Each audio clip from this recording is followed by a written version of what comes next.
Dearest colleagues, invited guests, resource persons, and to the Filipino people watching our proceedings today. Magandang umaga po sa inyo lahat. I welcome you to the third hearing called by the Committee on Legislative Franchise to continue our discussions on the various issues surrounding the franchise of Suara Sug Media Corporation, more commonly known as SMNI. In the course of the previous hearings, evidence has been presented to this committee on various actions committed by SMNI which constitute violations of their franchise as provided for under Republic Act 11422. Given the submissions made by the various resource persons, the answers given during the previous hearings, and the research conducted by this committee and its members, we have received proof that SMNI has violated Section 4, Section 10, and Section 11 of its franchise. We have to make it clear that this investigation goes beyond SMNI. This investigation goes into ensuring that the granted franchises by government do not contribute to the spread of disinformation and fake news. It is a basic principle in journalism that in a news article or a news report that a reporter must cite their source, a quote must be attributed to the person who said it.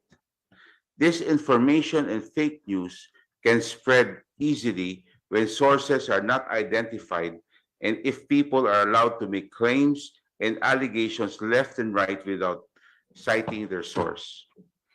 We in Congress must play a role in ensuring this information has no room in our democratic space. Mga kababayan, gagawin ng committee ito ang kanyang tungkulin at obligasyon sa ilalim ng batas. This committee has the responsibility to ensure only entities who serve the public interest and who have the good and welfare of the Filipino people as their priority should have the privilege of a franchise and the benefits which flow from the franchise. Ang dapat pangunahing prioridad ng bawat binibigyan ng prangkisa ay ang kapakanan ng taong bayan. Ang pagkalat ng mga fake news at disinformation ay labag sa kapakanan ng taong bayan. Though Congress is the one that grants any franchise, it is ultimately the Filipino people. Through their elected representatives who grant the franchise. A franchise, if you think about it closely, is the trust of the Filipino people to a particular entity to provide a public service for the public good. Ang prangkisa ay tiwala na binibigay ng taong bayan sa isang korporasyon o grupo na nagbibigay ng serbisyo at paglilingkod sa tao. It is the task of this committee as elected representatives of the Filipino people to ensure that those who violate the trust given to them by the Filipino people must face the proper consequences. Mga kababayan, gagawin ng committee ito ang kanyang tungkulin at obligasyon sa taong bayan. Hindi dapat baliwala ang tiwala ng taong bayan. Ang mga lumalabag sa kanilang prangkisa, ang mga lumalabag sa tiwalang pinagkakaloob ng taong bayan ay dapat managot sa ilalim ng batas. Maraming salamat po, and let us start with our hearing.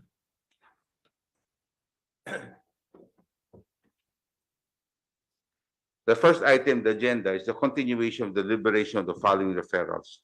Privileged speech of Representative Dan Fernandez. Huh? No, this is wrong. David J.J. Suarez. Masyado akong bilib kay Dan Fernandez. Sabi ko, Dan Fernandez. J.J. Suarez delivered on the plenary on November 28, 2023 that called on the investigation of fake news peddling by SMNI. House Resolution 230, authored by the Honorable Franz Castro, Arlene Brosas, and Raul Manuel, condemned the fake news spreading and baseless tagging of individual groups and organizations by the SMNI. House Resolution number 1428, authored by Representative Rosas Manuel and F. Castro, that condemned the fake news spreading, baseless tagging, and grave threats against ACT Party's teachers list. Rep. F. Castro by Rodrigo Roa Duterte and SMNI. We have the list of interpreters, and we will call them on a first to register basis.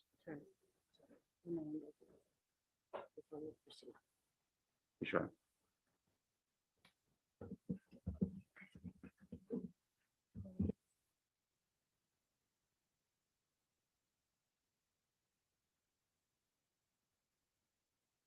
We also have the House resolution, a resolution urging the National Telecommunication Commission to suspend the operations of Swara Sug Media Corporation, operating under the business name Sunshine Media Network, for violating the terms and conditions of its franchise under the Republic Act number 1422, sponsored by the Honorable Margarita Attorney Migs B. Nograles.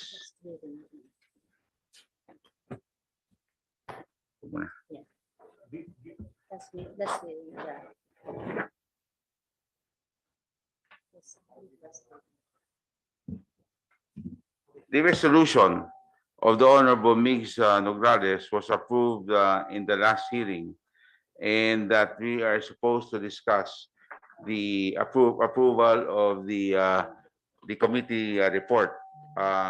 Who would like to speak for this particular measure? The chair will first to recognize the Honorable Toby Tiangco. Silence is requested. Yes, Mr. Chair. May I be allowed to show a screenshot on our screen? Please. Please dim the lights if needed on the portion of the, yeah. Pwede pong lakihan, Comsec. Okay. This is a social media post from SMNI, and I will read it. SMNI News collabs with CGTN. CGTN, Mr. Chair, dear colleagues, is the China Global Television Network, which is one of the 3 branches of the state-run China Media Group. So, ibig sabihin, yung CGTN, yan po ay pag-aari ng gobyerno ng China. SMI News and China's state TV, CGTN, are poised to establish partnerships to facilitate the dissemination of information. The collaboration aims to enhance the exchange of news and promote a deeper understanding of current affairs between the 2 media organizations. By working together, SMI News and CGTN will deliver comprehensive and reliable news coverage to their respective audiences. The initiative underscores the significance of international cooperation in sharing diverse perspectives and fostering a more informed global community. The meeting between the executives of the 2 networks took place in Beijing, China. Mr. Chair, the reason why I'm bringing this out, because this is very dangerous, no? Kung ang isang franchise holder ay may cooperation o collab with the Chinese government, state-owned o pag-aari ng gobyerno ng China na media network, eh alam naman natin ang linalabas ng China ngayon, lalo na sa West Philippine Sea, ay puro kasinungalingan. So ano magiging epekto nito, ang tanong, doon sa binigyan ng prangkisa ng Kongreso? At ang isa pang mahalaga dito, Mr. Chair, please allow me to show naman a video clip from the last hearing.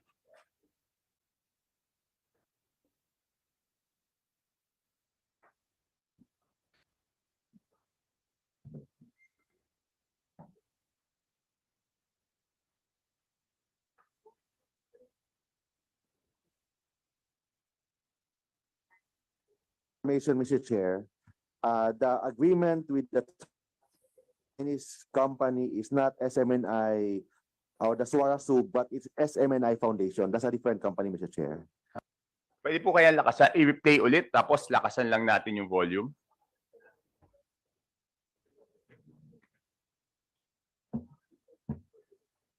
Based on my information, Mr. Chair, the agreement with the Chinese company is not SMNI or the Swarasu, but it's SMNI Foundation. That's a different company, Mr. Chair. Okay, Mr. Chair, paano po natin ma-reconcile? May we ask the representatives of SMNI, how can we reconcile this? Doon sa social media post nila ang nakasulat po.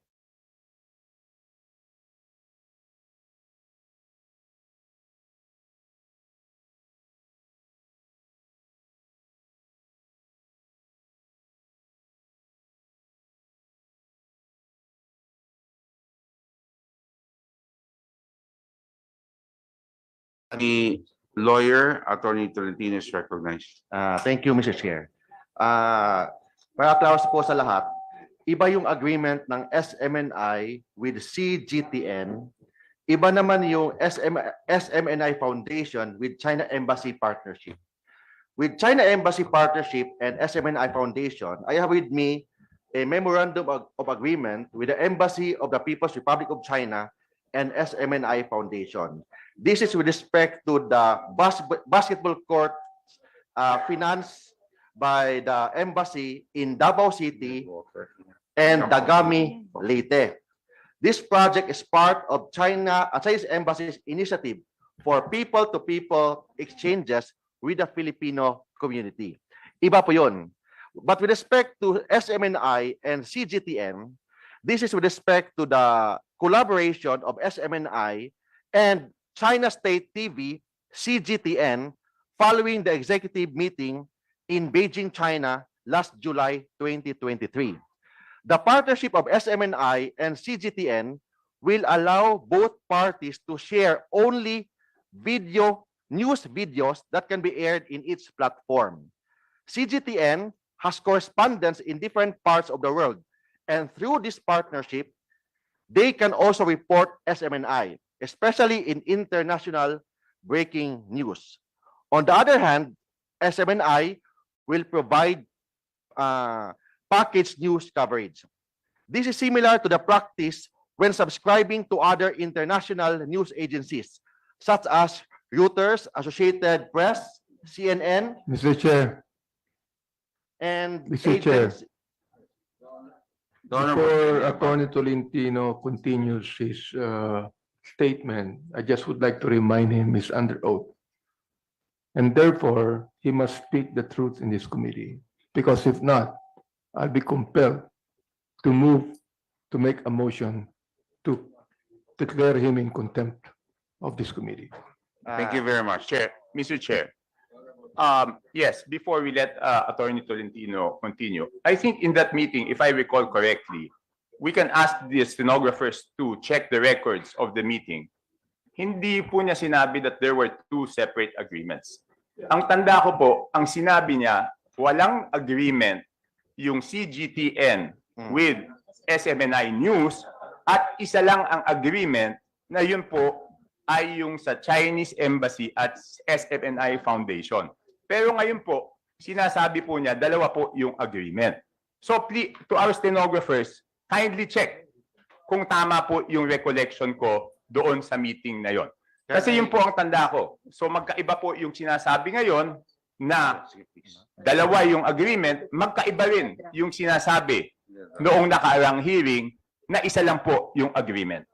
So, pero habang chinecheck po ng ating secretariat yan, ang mabuti lang po, humingi na lang po tayo ng kopya ng agreement ng SMNI News tsaka ng CGTN. But still, before the end of the meeting, I would like to read the transcribed version so that we will know if he really said that there were two o ang sabi niya doon sa meeting na yon ay isa lang po yung agreement. That's all, Mr. Chair. Mr. Chair, to expedite the situation, no, Mr. Chair. There was a request by the Honorable Chanco for copies of what you are reading, those two. May I ask the page to please get a copy of what Attorney Tolentino is reading?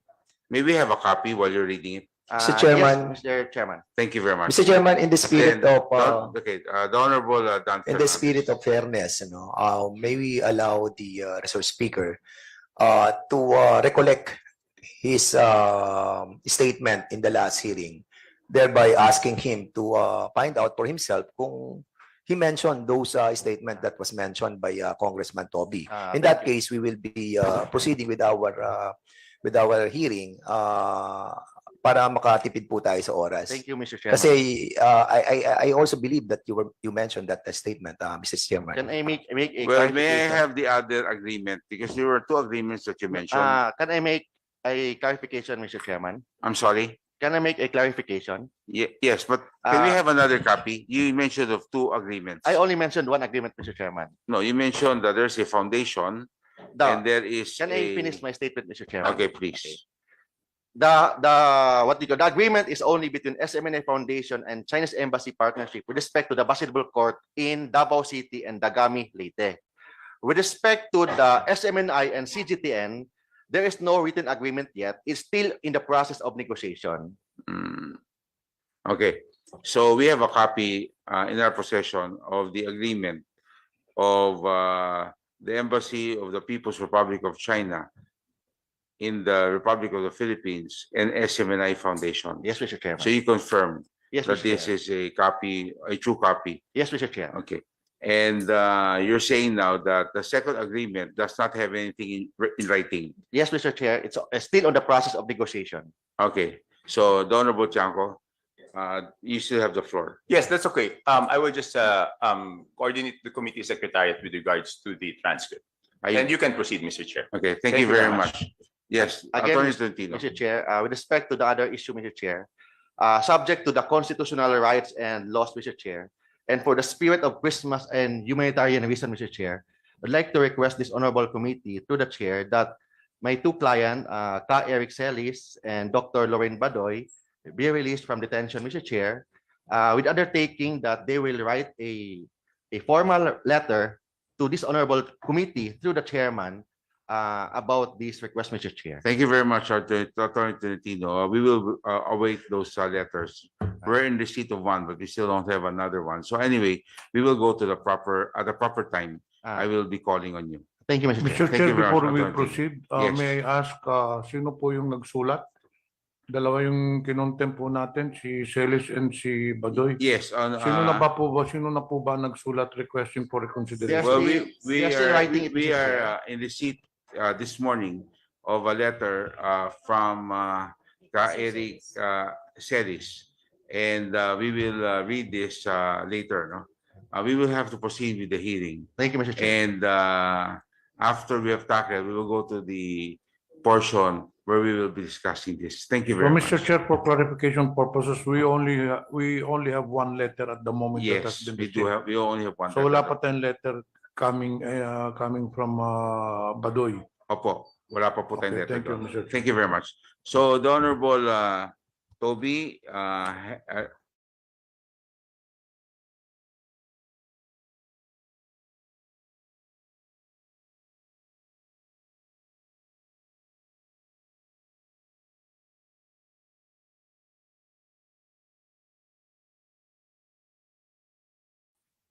Clients, he has to be released on the issue of constitutional right. I'd like to remind him that what we're doing here is also our constitutional right.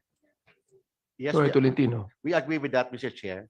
And therefore, you ought to reform your request. Yes, Because look, Mr. Chair. if you're telling us that they have their own constitutional, we have our own also here. We And what agree we're with that. doing right now is our constitutional right. I'd And like to therefore, you reform- ought to reform your statement. Yes, Mr. Mr. Chair. Chair. Can I reform my statement, Mr. Chair?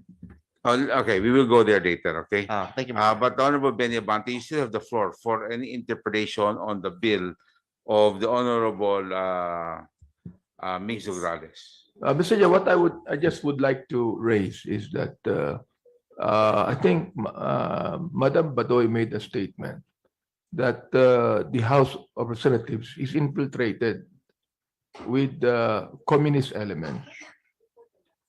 I know that they can be able to answer it. Perhaps our lawyer here could be able to answer that. Why did she make that statement?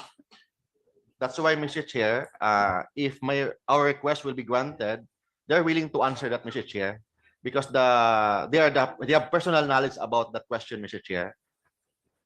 So Chair, I'm in going to short, have- you do not have any You can explain. The best person to answer that, Mr. Chair, is Dr. Lorraine Badoy and Ka Eric Celis with respect to the terrorist issues, Mr. Chair, or the NPA or communist issue, Mr. Chair. May I just ask, are you still lawyering for them? You were a hired lawyer in the last hearing. Are you still going to lawyer for them today? Yes, Mr. Chair. Okay, so does it also go with Attorney Rex Suplico? Yes, Your Honor. Thank you very much. Thank you, Your Honor. Okay, so now, Honorable Abante, Yeah, Mr. Chair, you still have the floor. sa akin in the spirit of the season, you would like them to be released also. But when you begin to make statements like that, accusing the House of Representatives to have communist elements here, well, that would be a very big accusation that this House cannot accept, Mr. Chair. I'm going to continue later on with my interpellation. Thank you. Thank you very much, Honorable Benny Abante. We now go to the third interpreter, the Honorable Daniel Manuel.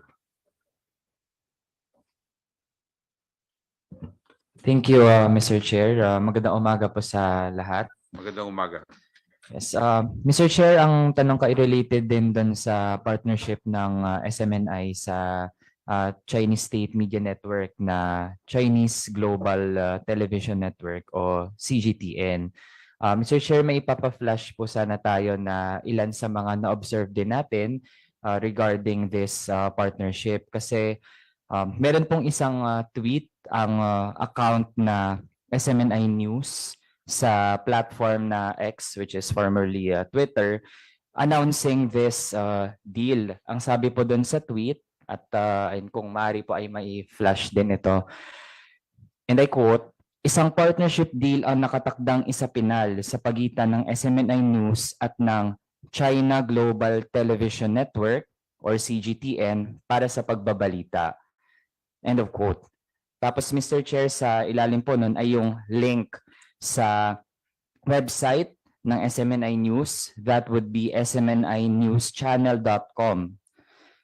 Ito po ay na-tweet noong July 18, 2023. Ayan, may ifa-flash na po ba natin? Ayan.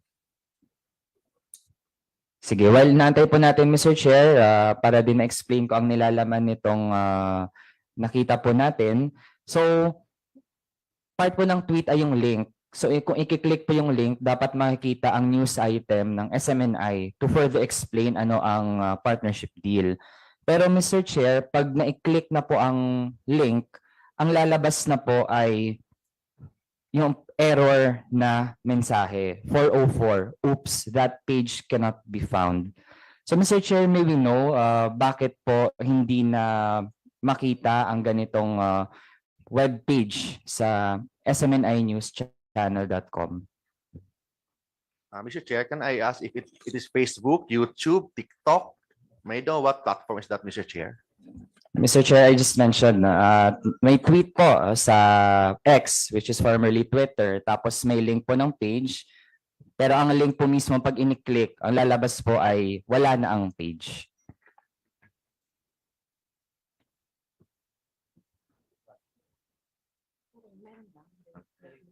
To the best of my knowledge, Mr. Chair, the Facebook, the Twitter, YouTube, tinanggal nila ang SMNI, Mr. Chair.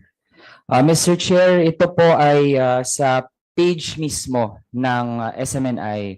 It's smninewschannel.com. So Mr. Chair, ang may control po nito ay SMNI, hindi po ang ibang mga social media companies or platforms.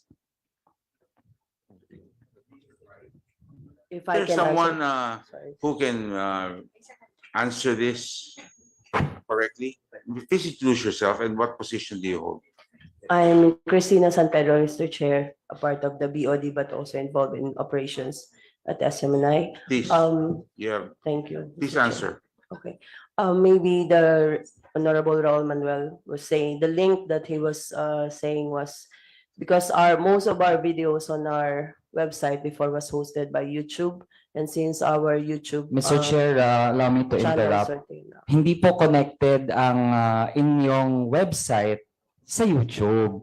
hosting. Mr. Chair, kasi baka malito po ang committee na ito dahil again, ang website po na ito ay mismo nasa news channel or ibig sabihin nasa website mismo ng SMNI and no other entity has control of that website except SMNI. So ibig sabihin, Mr. Chair, kung na-take down ang page na ito, it would be SMNI that took it down. So ang tanong po natin, bakit hindi na available ang ganitong news item which is supposed to explain that tweet regarding the partnership of SMNI and CGTN? If I may, Mr. Chair. Is this your first time to attend the hearing, ma'am? I was here sa first hearing po. Not my first, Your Honor. Were you part of the No, group that no. that received the oath? Just today, Mr. Chair. Okay, so can you please rise and I direct the COMSEC to administer the oath to a member of the board of directors of SMNI.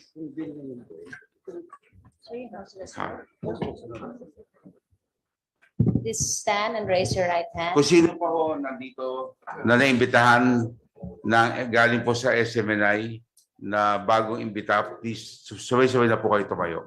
May I call on Miss Hannah Jane Sancho, Miss Cristina San Pedro, Miss Lodevia Ayang, Miss Loris Nepomuceno, Brother Marlon Acobo, and from the AMLAC we have Governor Eli Remolana.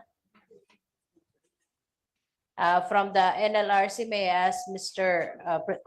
Presiding Commissioner Victor Abisilia. And from BIR, Miss Marilu S. Nebit to take their oath. Please raise your right hand. May I point out, Mr. Chairman, that the representatives of the Anti-Money Laundering Council are Attorneys Romeo Raymond Santos, that is me, Attorney William Russell S. Malang, and Attorney Jeffrey Alejo. May we also ask all of the AMLAC to please rise. Thank you. Kung meron pa ho nandito na hindi pa ho na naimbitahan na hindi pa ho na-administer ang oath, kayo na rin po. Kung meron pa po. Okay. Please raise your right hand.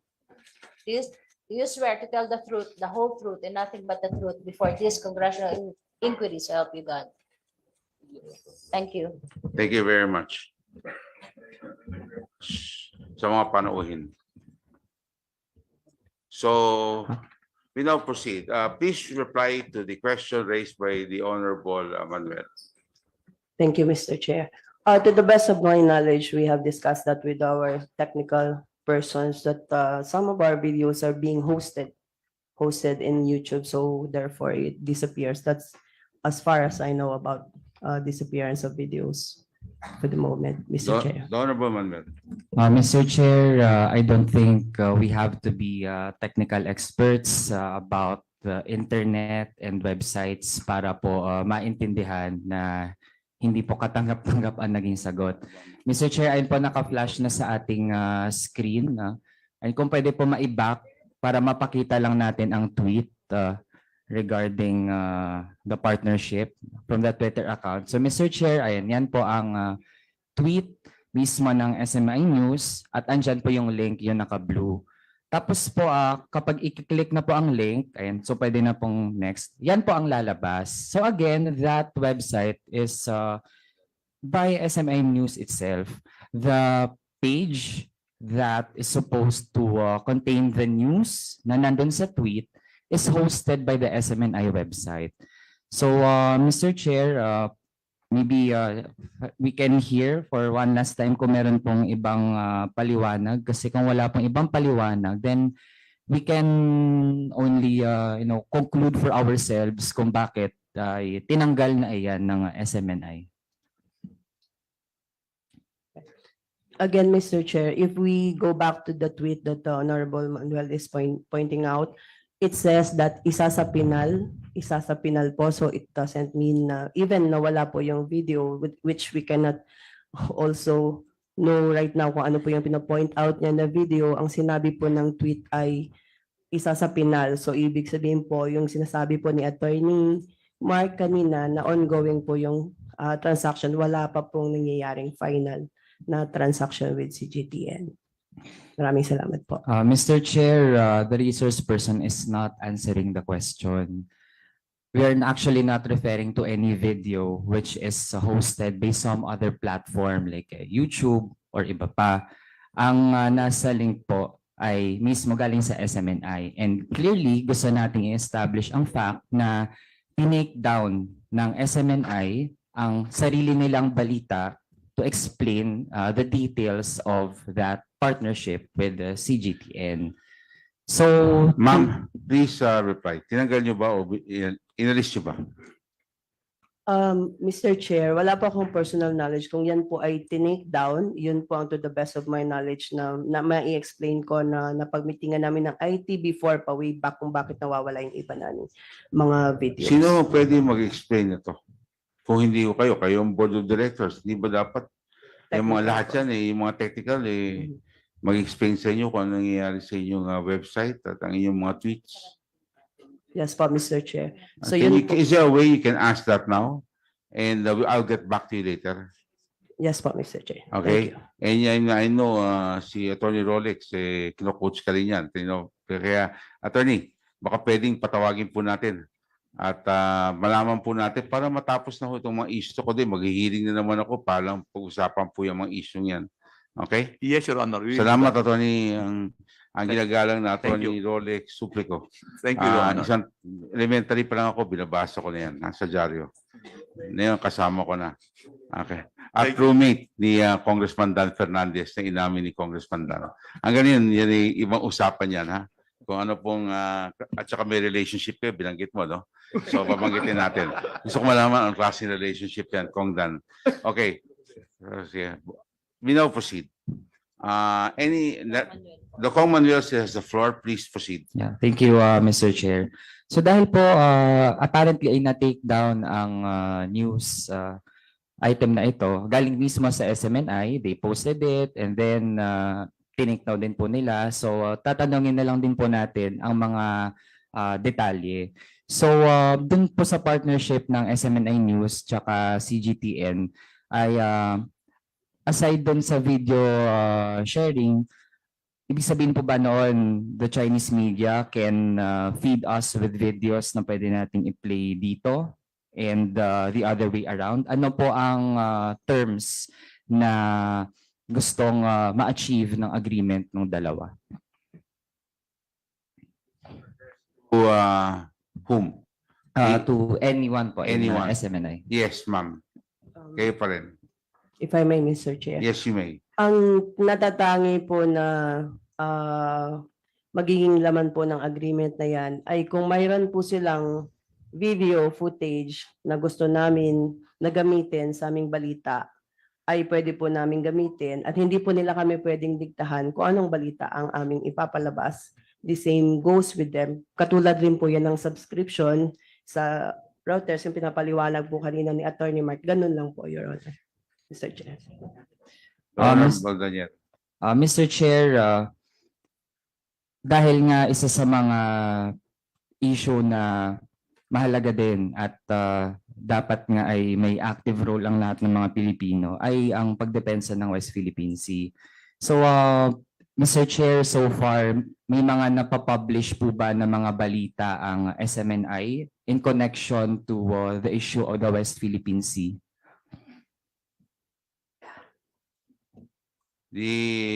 Ma'am, who will reply?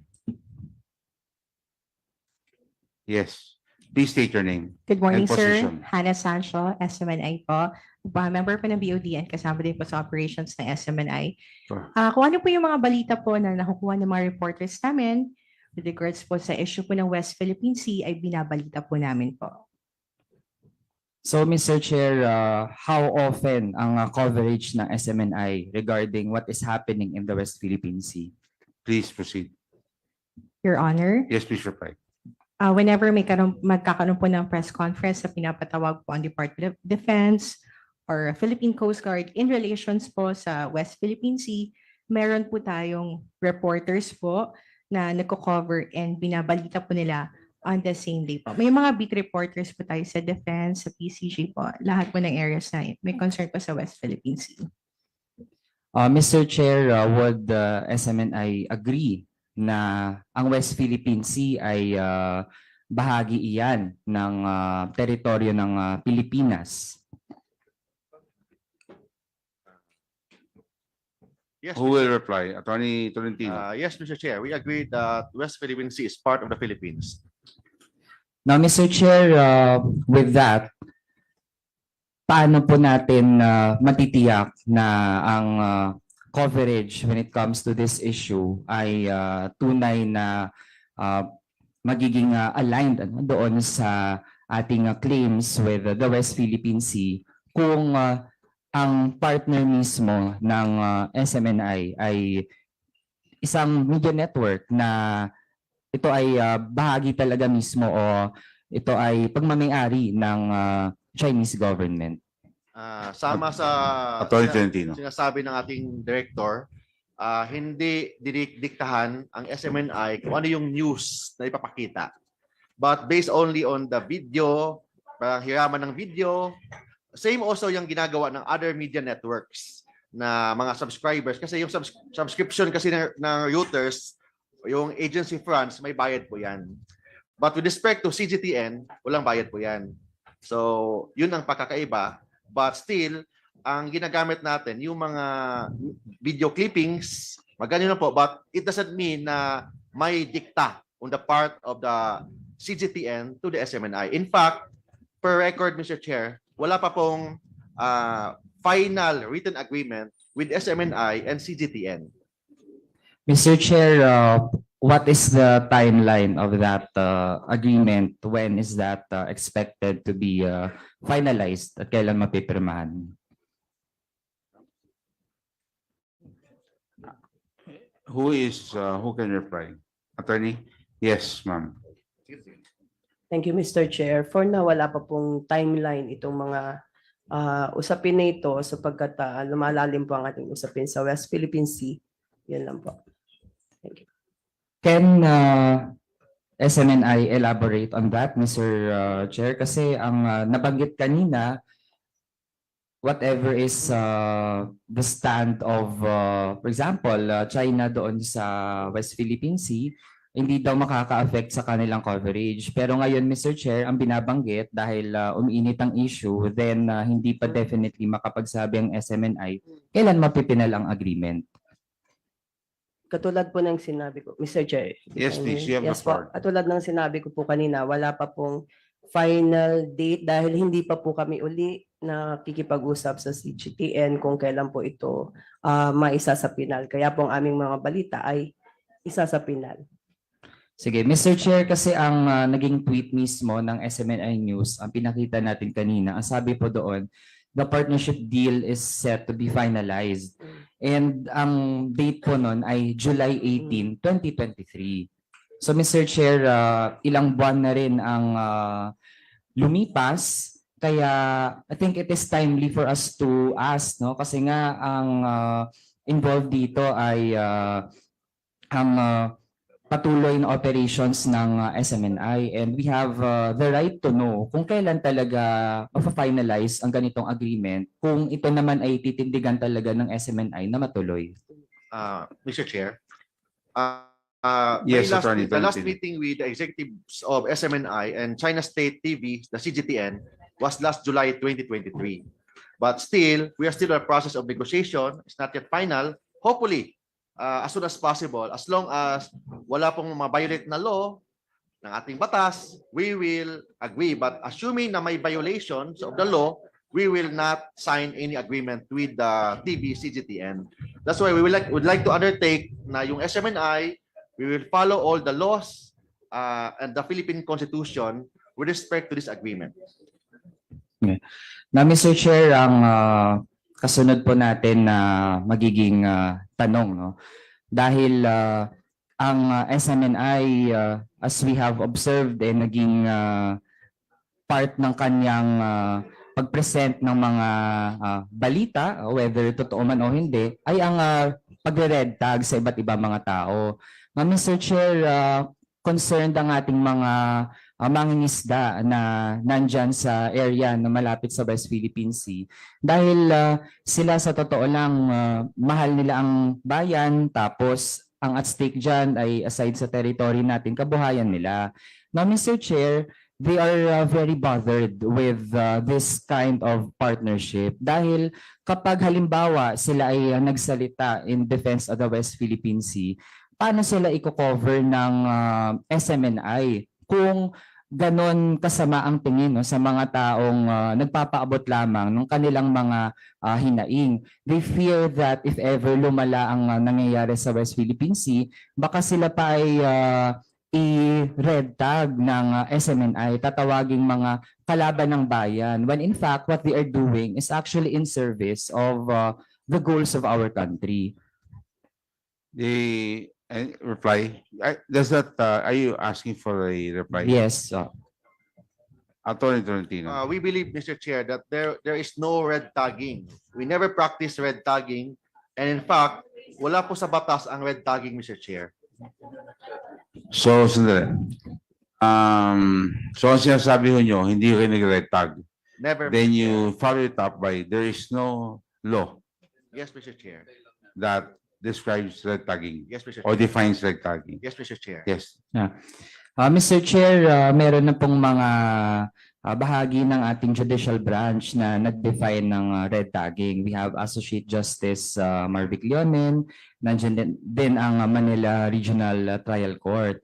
So, Mr. Chair, andyan na rin po ang mga definitions. And Mr. Chair, isa nga ito sa mga mabibigat na usapin natin kasi itong nangyayaring red tagging, totoo at real siya na nangyayari. So, hindi natin matanggapin na hanggang ngayon ay dinedenay ng network na ginagawa niya ito kasi napakarami na pong mga independent outlets and even other fact-checking agencies na nagsasabi na nagre-red tag ang SMNI.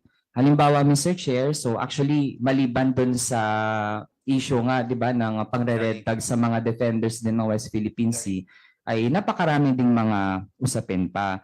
For example, Mr. Chair, we have Verifiles na nag-fact check ng isa sa mga claims ni Lorraine Badoy Partosa. Ang sabi po nila ay for example, we have Jonathan De Santos na isang officer, actually chairperson ng National Union of Journalists of the Philippines, Mr. Chair. So supposedly, if SMNI claims that it is a legitimate media organization, then dapat katuwang niya at pinoprotektahan din niya ang kanyang kapwa media. And right now, they are even appealing to other media outlets to defend its freedom of expression. Pero Mr. Chair, inabuso ng SMNI ang kanyang freedom of expression to the point na pati media ay nire-red tag nila. So, Mr. Chair, meron po ba tayong resource person mula sa, for example, media practitioners natin?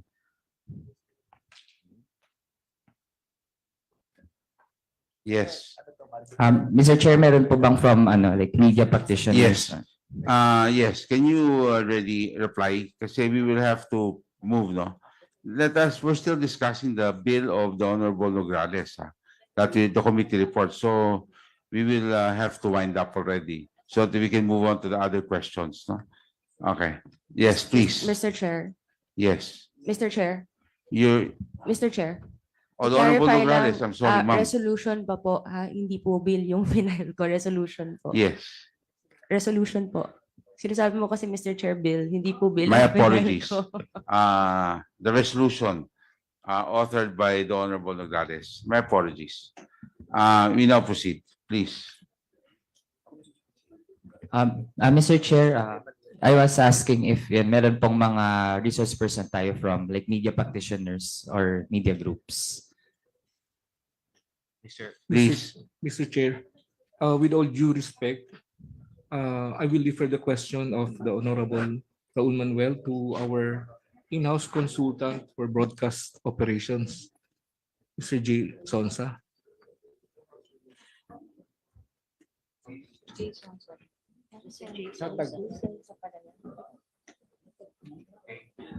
We have in our presence to represent SMNI, Mr. J. Sonsa.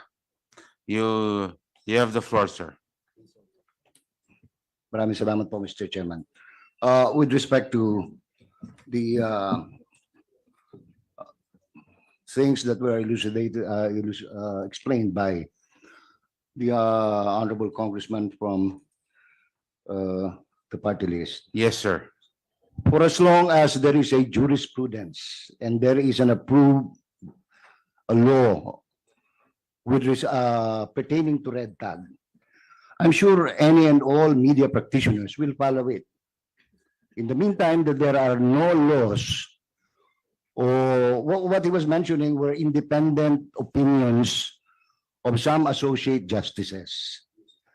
Mahirap pong pangunahan namin ang ating Supreme Court, ang House of Representatives, ang Senate, na gagawa kami ng bagay na hindi naman naayon as we were simply, if there are,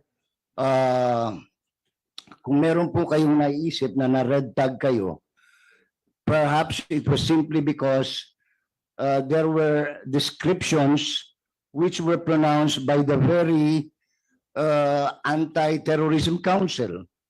But it is not because it was a personal or a network practice to red tag you. Pero tinitiyak ko po sa inyo, kapag may batas na bawal yung ganon, susunod po kami. Maraming salamat po. Yeah. Mr. Chair, to respond and to wind up, we have 3 branches of government.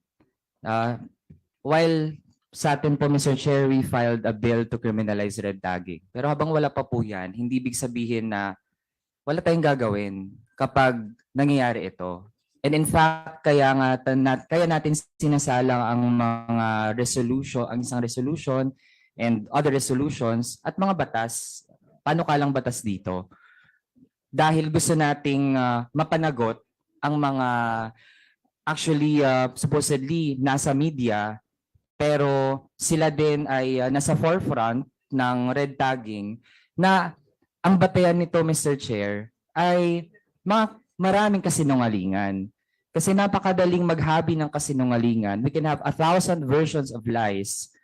Pero ang katotohanan po kasi, Mr. Chair, nag-iisa lang yan. At yan ang mahirap na gawin. At yan ay dapat ipagkatiwala natin sa mga credible media organizations. And as we can see right now, SMNI is a huge exception. Hindi lamang sa journalistic standards, pero sa paano ina-uphold ang katotohanan, Mr. Chair. Kaya with that, given the detrimental effects of what SMNI is doing, hindi lamang sa mga kababayan natin na nagpapahayag, mayroong mga advocacies, pero may implications na rin sa national sovereignty natin, Mr. Chair, with this partnership na as we can see, parang hindi nga rin talaga lubos na madepensahan dahil tinake down pa ang sarili nilang news item. So that's why kailangan talaga, Mr. Chair, merong managot doon sa mga maling ginagawa. That would be all for now. Thank you, Mr. Chair. Mr. Chair.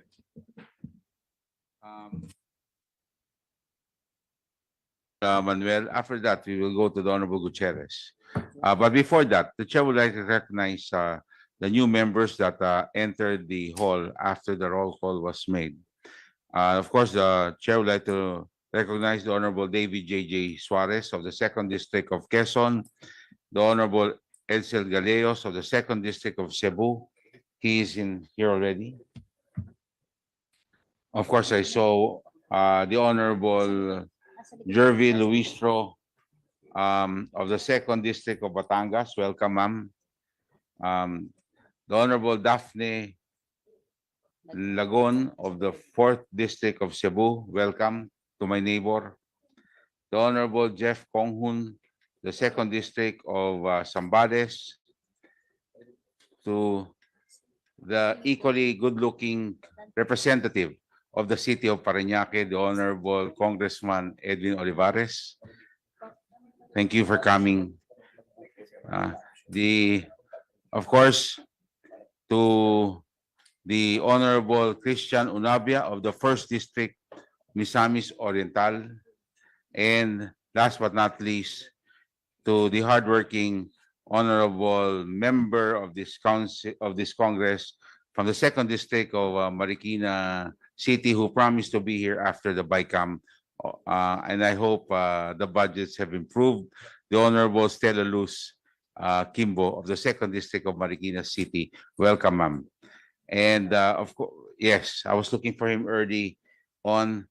The Honorable Alan T. Is he here? Sir, welcome. We now proceed. Who? Mr. Chair. Wait, the Honorable David Suarez. Can I just AJ have Suarez has to rejoin there. Then the Honorable Dan Salvador. Doon lang will sa, now have point also na- another question. Yes. Thank you. Doon sa point na ni-raise ni Congressman Manuel, I understand it was the president of SMNI. Sir, are you with us today? Yeah. I understand you represented SMNI in Beijing in July this year to talk about the partnership between your two networks. Can you please further elaborate on the details of this partnership between these two networks? Thank you, Mr. Chair. SMNI has collaborated with China's state TV CGTN following the executives meeting in Beijing, China in July 2023. Nag-usap po kami kasi in-invite po kami nila doon para sa pag-cover ng ASEAN Games. Yun yung parang unang usapan na magkaroon kami ng collaboration na makahingi kami ng mga videos ng mga palaro doon at maibalita dito sa atin sa Pilipinas. At doon nagmula ang magiging partnership sana na gagawin pero hindi pa na-finalize hanggang ngayon. So, but for now, hanggang sa video sharing lang po kung ano po ang pinakamagandang balita, may mga breaking news na kailangan malaman po ng mga Pilipino ay binabalita po ng SMNI. Ganun din po kung meron pong mga balita na nasa Pilipinas na gusto ring malaman ng mga Chinese. Ganun din po kasi ang practice ng networks dito sa Pilipinas. In fact, marami pong humingi sa amin ng videos, binibigyan po namin sila as long na mayroong courtesy po ng network na kung saan sila humingi.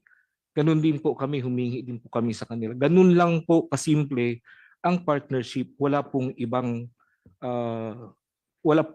sa ngayon din po, hindi po naka-finalize at wala pong pinirmahan na mga partnership po. Hanggang verbal agreement lang po, Mr. Chair. So thank you very much. So Mr. Chair, in other words, wala pa pong dokumentong draft wala pa between po, both parties? Wala pa po, Mr. Chair. Okay. Thank you very much, Mr. Chair. I just want to share kasi yung concerns ni Kong Manuel. May lumalabas kasing sa China news na yung mga Pilipino ang naging aggressive sa West Philippine Sea. Binaliktad po nila yung kwento. Iba yung kwento sa kanila doon sa tunay na nangyari sa mga Pilipino. Kaya ito po ay medyo may pangamba din para sa akin. Dahil alam naman natin, di ba, there are always two versions to the story. But you know, as Filipinos, we always have to support that which the Philippine government holds. So thank you very much, Mr. Chair. Before I give it to the Honorable Rog, I just opened the letter now. No, it's addressed to me. This is response to a December 6th invitation for your committee for me to appear on a hearing at its hearing on December 11 at 11 o'clock a.m. I have not been an officer of Swara Sub Media Corporation from the time of the enactment of Republic Act 1442 up to the present. Hence, I must respectfully send my regrets for my absence in the hearing today. Sincerely, Pastor Apollo C. Kibuloy. Do you confirm that he is not an officer since the renewal of the franchise in 2019?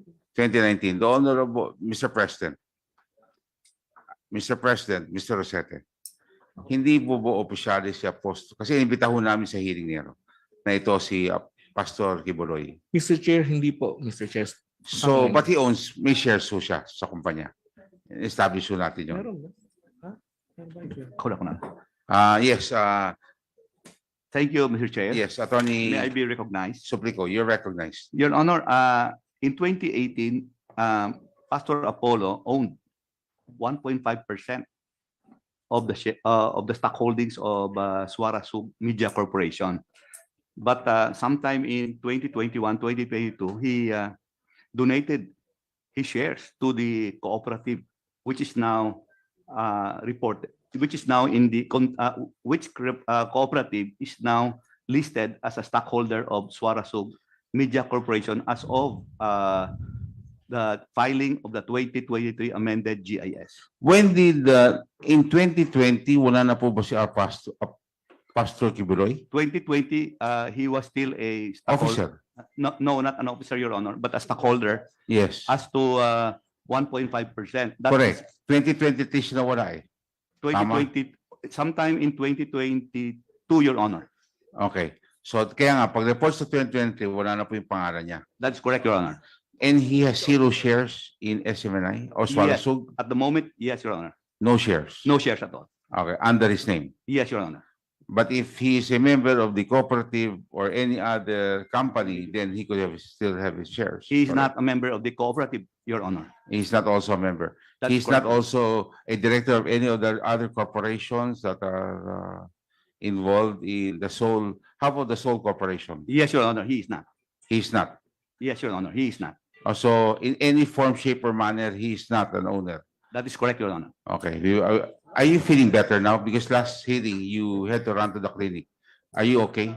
Well, I'm monitoring my BP, Your Honor. Okay. So I hope you're okay. Mr. Chair. Thank you, Your Honor, for the Thank you. concern. Yes. Just a short Yes, the interjection. Honorable Kimbo. Yes, in the last hearing, I made a manifestation that based on the GIS, Mr. Apollo Kibuloy was listed as ultimate beneficial owner. I believe until 2021. So can we hear a confirmation Well, they from Attorney Supico? Maybe the question is, until when was he the ultimate beneficial owner? Okay. Attorney Rolex Suplico. Your Honor, I'm holding the a copy of the amended GIS for 2023. In the last, he is not a stockholder of record Oh, that's as of this time, Your Honor. no earlier, sir. So the question is, until when was he ultimate beneficial owner? So the GIS that I read in the last hearing were, I believe, 2021 and 2022. So ang pinakita po natin was a change in ownership or change in UBO from 2021 to 2022. So sa pagkakaalala ko, as of end 2021, siya po ang nakalista na UBO. Let me check the record, Your Honor. I Mr. wanted Chair. to speak Okay. based on the record. Can you, I'll go back to you, no? Attorney Suplico. Thank you, Your On Honor. 2 points. One, yung kanina sa IT, the turning down of who put down the page, and this issue raised by the Honorable Kimbo. You have to validate also because the documents held by the Honorable Fernandez says hanggang 2020, but your answer to me earlier was 2022. So we would like to know a clear response under oath on this issue. The Honorable Francisco, the Honorable Ramon Gutierrez is recognized. Oh, I'm sorry. The Honorable Franz Castro, then the Honorable Ramon Gutierrez. Thank you. Mr. Chairman, point of order. Yes. What is the point of honor, the Honorable Dan Isn't it Fernandez? the policy of the rules of the this committee to have a alternate on the Yes, asking my of apologies, questions. the Honorable Dan Fernandez, because I'm just following the list of, as I stated earlier, it's the first to register will be acknowledged. Don't get me But, wrong, I don't want to yes, undermine okay. the minority, Yes, but it yes. is the policy of this Yes, so committee I to will, have an yes, yes, I would like to give way first to Honorable Franz Castro.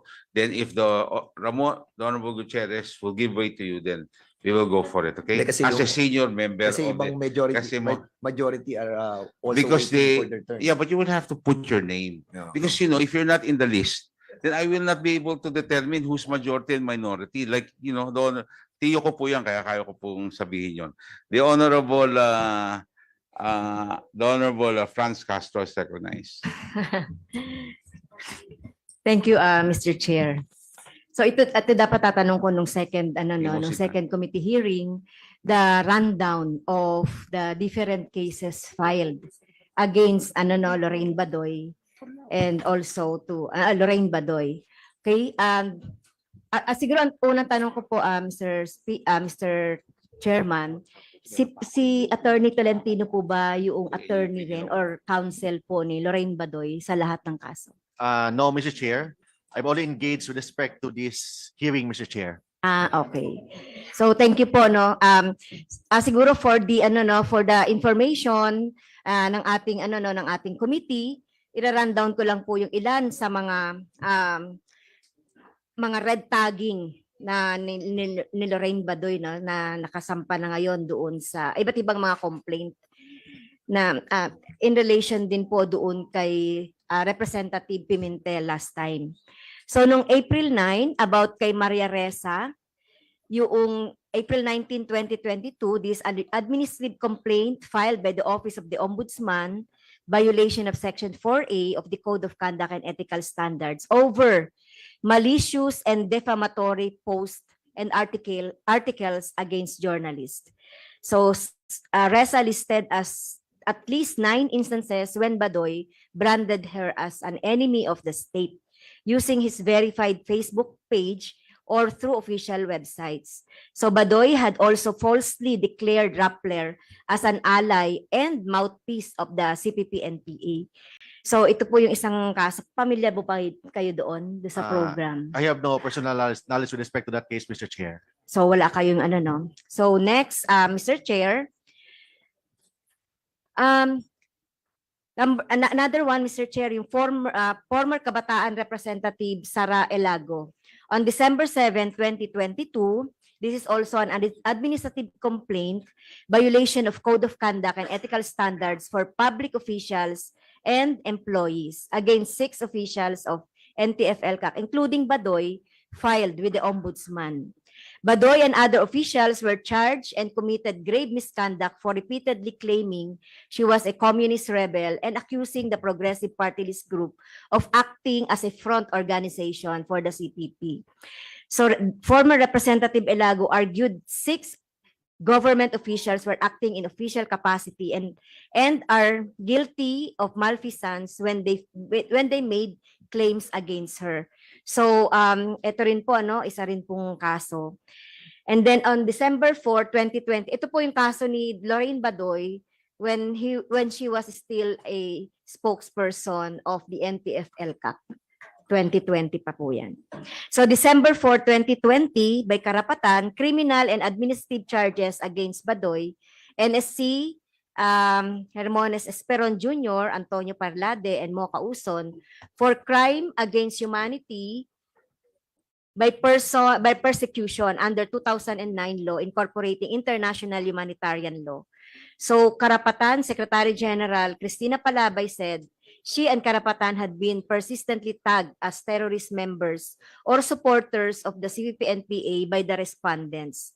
So yan, isa pa. So ibig sabihin, Mr. Chair, so eto pong si Lorraine Badoy, talagang persistent, consistent po yung mga red tagging na ginagawa.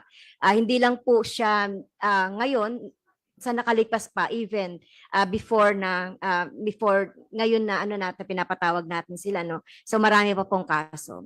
And then another case po.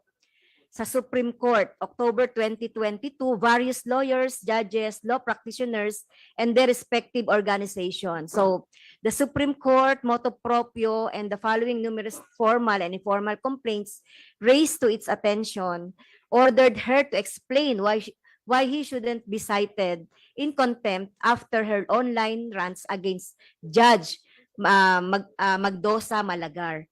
Her rants were spurred by a decision junking the government's petition to proscribe as terrorists the CPP-NPA.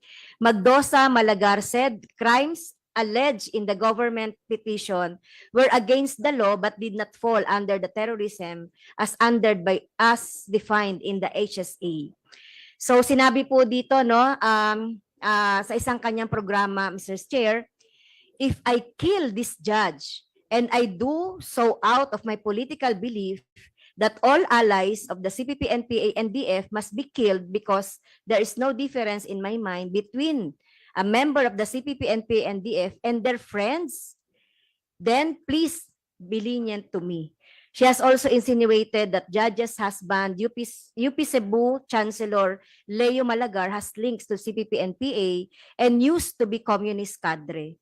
And days prior, the SC also issued a stern warning against those who continue to incite violence against judges and their families.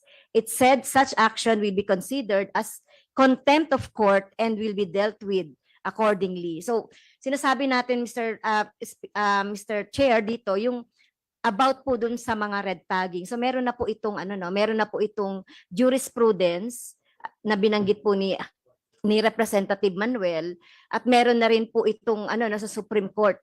Okay, yung tungkol po doon sa desisyon ng Supreme Court na sinulat po ni Justice Leonen.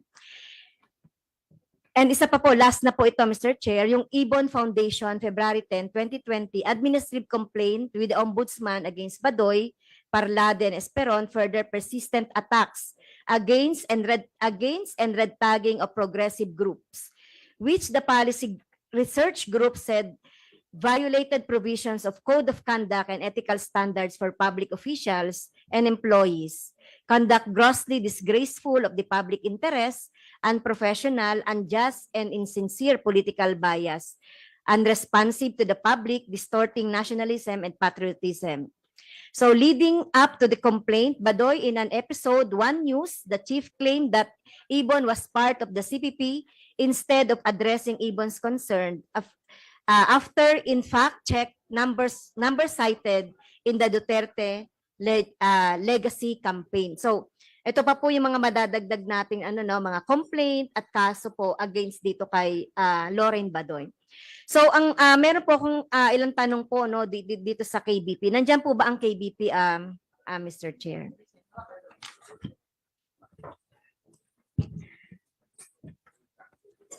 Yes, meron pa po akong mga ilan pang question po. Ayun, sinabi ko lang po yung mga mga ilan pang mga kaso, Mr. Chair. So, ito ang kasi doon po sa mga binobroadcast po ni Lorraine Badoy at saka ni Eric ni Celis, ni Mr. Celis, tungkol doon sa kanilang mga pagsisinungaling, lying, unconfirmed na mga report. So gusto ko lang po sigurong matanong, maybe it's NTC, KBP, at saka kung meron din po dito ay MTRCB, Mr. Chair. So ang unang pong tanong, bakit po di pwede ang mga side comments expressing personal opinion sa isang news program? So pwede po ba ang KBP na sumagot doon? Mr. Chair, that provision was included in the Code of Ethics of KBP so that the public is not misled between a news and a commentary. Yes. So there should be at least a separator between a news item and a commentary, or the person on board specifies that that is a comment. As a disclosure, Mr. Chair, this provision is under review with the KBP because of the changing style of commentators and newscasters. But the important thing is there should be a distinction between a comment and a news item. Okay. Thank you, Mr. Chair. So isa pa pong tanong dun po sa tatlong agency natin kung sino po yung mga whether it is true or false, so pwede rin pong explain. So after airing information provided by a confidential source, quote unquote, an effort should be first made to look for a source who can identify or who can elaborate the information provided by the confidential source. So is it is it true or false po? Mr. Chair, Mr. Chair? may I be allowed to answer? Yes, please. It is good practice to have independent verification. In the verification of news from a informant, it should not be standalone. Ethics demand and good media practice demands that you make an independent verification from sources outside of the informant. Thank you po sa KBP. And then ito rin po, true or false then, explain. Rumors or gossips shall not be aired in guise of news, using terms like anonymous source, confidential source, or unknown source shall not justify the airing of rumors and gossips, especially in news program. That's correct, Your Honors. So it is true po. Yes, it is true, Mr. Chair. Yes, so it is on section 4H article 1 of the news sources po. Tama po. Okay, so when an unconfirmed reports are aired, it must be emphasized that they are unconfirmed. True or false? That is correct, Your Honors. Okay. So sa SMNI, so programs intended to malign, unfairly criticize or attack a person, natural or juridical, are prohibited. Tama po. Mr. Chair, I'd like to manifest, Mr. Chair, that SMNI is not anymore a member of KBP, but we have our own policies, internal policy of our company to follow the highest standard of journalism. In fact, our motto is truth that matters. So that is our motto, Mr. Chair. So ibig mo sabihin kung hindi ka member ng KBP, so your program can malign, unfairly criticize, or attack a person, natural or juridical? No, Mr. Chair. So, no, Mr. Chair. dahil hindi na kayo KBP, sabi mo eh. So ang tanong ko kanina, is it true or false?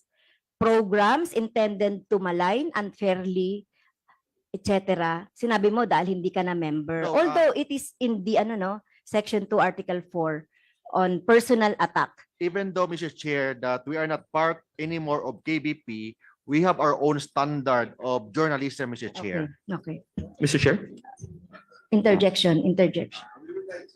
Clear that they just withdrew their KBP accreditation after the first hearing, Yeah, yes. before the second hearing, or on the day of the second hearing. Yes, So that's please take note of those dates, okay? And this hearing commenced or started, they were still members of the KBP. Thank you. Yes, please proceed with your line of questioning, the Honorable Frank. Are you done? Congo Gutierrez? Yeah. Thank you, Mr. Chair. With the indulgence of my colleague, Please proceed. short interjection. First of all, I agree, Mr. Chair, precisely the point I wanted to raise first, that despite the withdrawal from membership from the KBP, this does not excuse the SMNI, for they have been bound during their membership, and all of these instant cases were during that period. But that aside, Mr. Chair, another thing that we'd like to bring up, I believe during the last hearing, I think it was Congresswoman Stella Kimbo, who requested the manual of operations, code of ethics, and everything that came to follow. Mr. Chair, may we confirm with the officers of SMNI if they have submitted the same before this committee? Attorney Tolentino. Yes, Mr. Chair, we have with me the manuals of operation, including, Mr. Chair. No. Have you submitted, the question was, have you submitted that to the committee secretary? Not yet, Mr. Chair. We will submit now, Mr. Chair. Mr. Okay. Chair, unfortunately, we wanted to have that right away so that we can study before coming to this hearing. How are we going to make use of that very thick, voluminous document in today's hearing kung ngayon lang po sinasubmit? That is our concern, Mr. Chair. And I believe there are other documents that this committee requested last hearing that have not been submitted. So that's something that we most respectfully want to ask the COMSEC to review, no? Actually, Just those 2 points. Thank you very much, Mr. Chair. Okay, thank you very much, actually, Mr. Chair, we the promised. Honorable Ramon Gutierrez. Anyway, can you please just submit those documents? Yes, Mr. Chair. And may we ask the page to please get those documents already today? And the other documents that were requested from you, so that we can review. If we will have to call even a hearing, remember, I already have the permission to conduct hearings even during the Christmas break. So Mr. Chair, I'd like if to- you do not submit, Attorney Tolentino, we will call you on December 25, okay? For a hearing. Mr. Chair, And I'd like Attorney to- Rolex Suplico, okay? Mr. Chair, I'd like Okay. to put on record that we're submitting right now, Mr. Chair, Okay. the manual of operation of SMNI. Second, Mr. Chair, all the contracts of all our co-production contracts Okay. and block timers, Mr. Chair. Okay. And third, Mr. Chair, we're also submitting the contract of advertisements Okay. of all the contracts of SMNI. which Is that all in the document. folder that you're submitting? Yes, Mr. Chair. Thank you very much. Page, please retrieve the folder, and we will review, and we will give soft and hard copies to all members of this committee, and including the Honorable Ramon Gutierrez, who is very particular with the contracts and the operations manual. Mr. Chairman. With the Honorable Stella Kimbo. Are you done, Honorable Franz Castro? Kasi po, Meron pa po, si Honorable Dan No, Fernandez. I'll be asking as well, Mr. Chairman, in relation to what the Okay, the Honorable Dan. the gentleman, Yes. I mean, Attorney Mark Tolentino, they have submitted also the service agreement, with the Yeah. different Yes, Mr. Yes.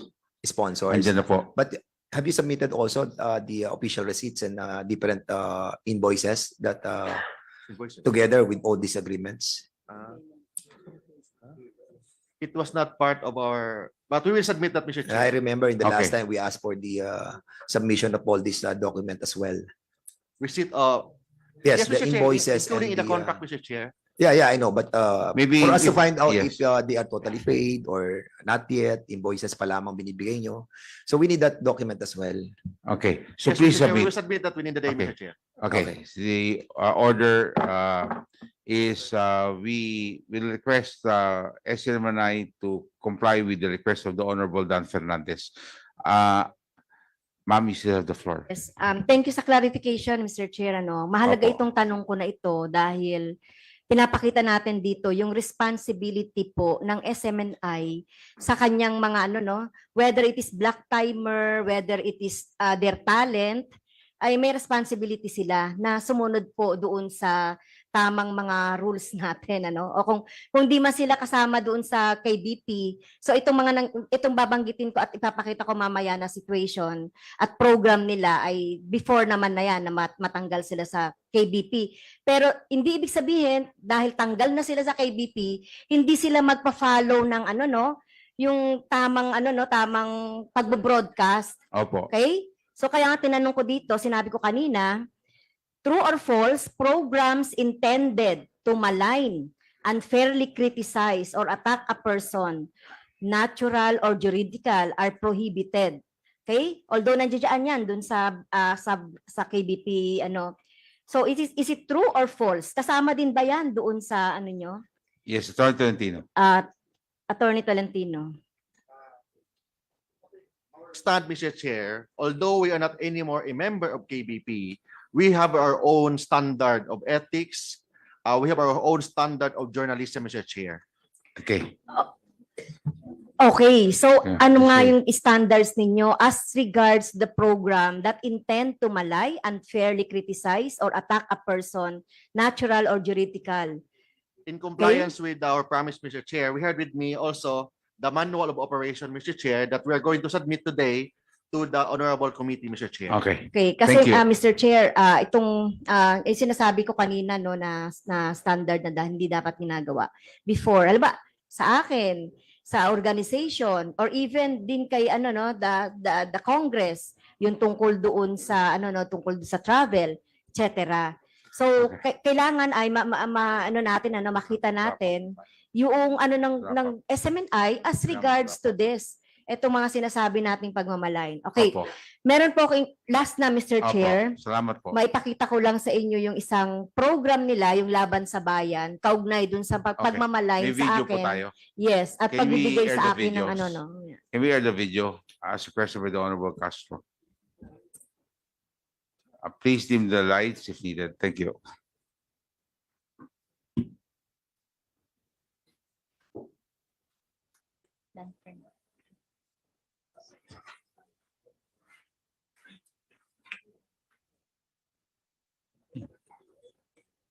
Keyboard. Lang audio. Yeah.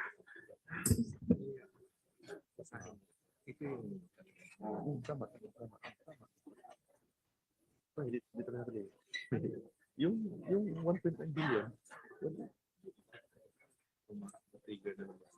Huwag na lang.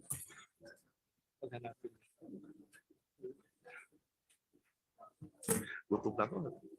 Hindi mo na ako.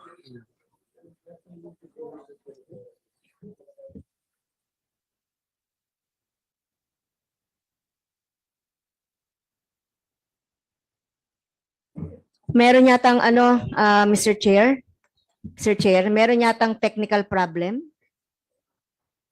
Go back. Meron problema ba yung video ho ni Honorable Castro?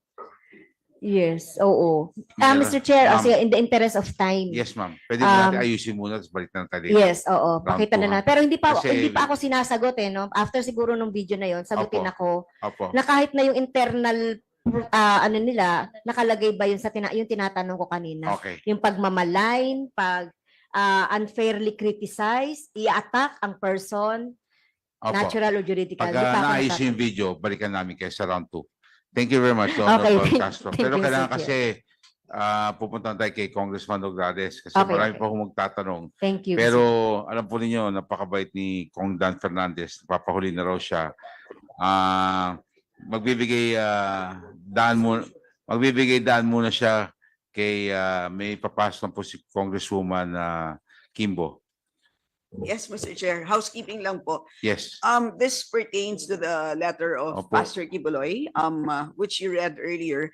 So, dito po, he mentions that he had not, well, according to him, he had not been an officer of the corporation from the time of the enactment of RA 11422, which was in 2019. And this is the reason for why he says he should be excused from this hearing. However, Mr. Chair, so first of all, based on our records, as of 2021, he was listed as ultimate beneficial owner, and that's based on the document submitted to us. And as we know, ultimate beneficial owner means that he effectively controls a corporation. Of course, he can argue that may technicality, hindi pa rin yun officer, but ngayon pa man, ibig sabihin nun, marami siyang kaalaman being, having effective control over the corporation. Number two, pwede ba natin malaman? So sa ngayon po, ang executive pastor ay si Pastor Acobo, tama ba?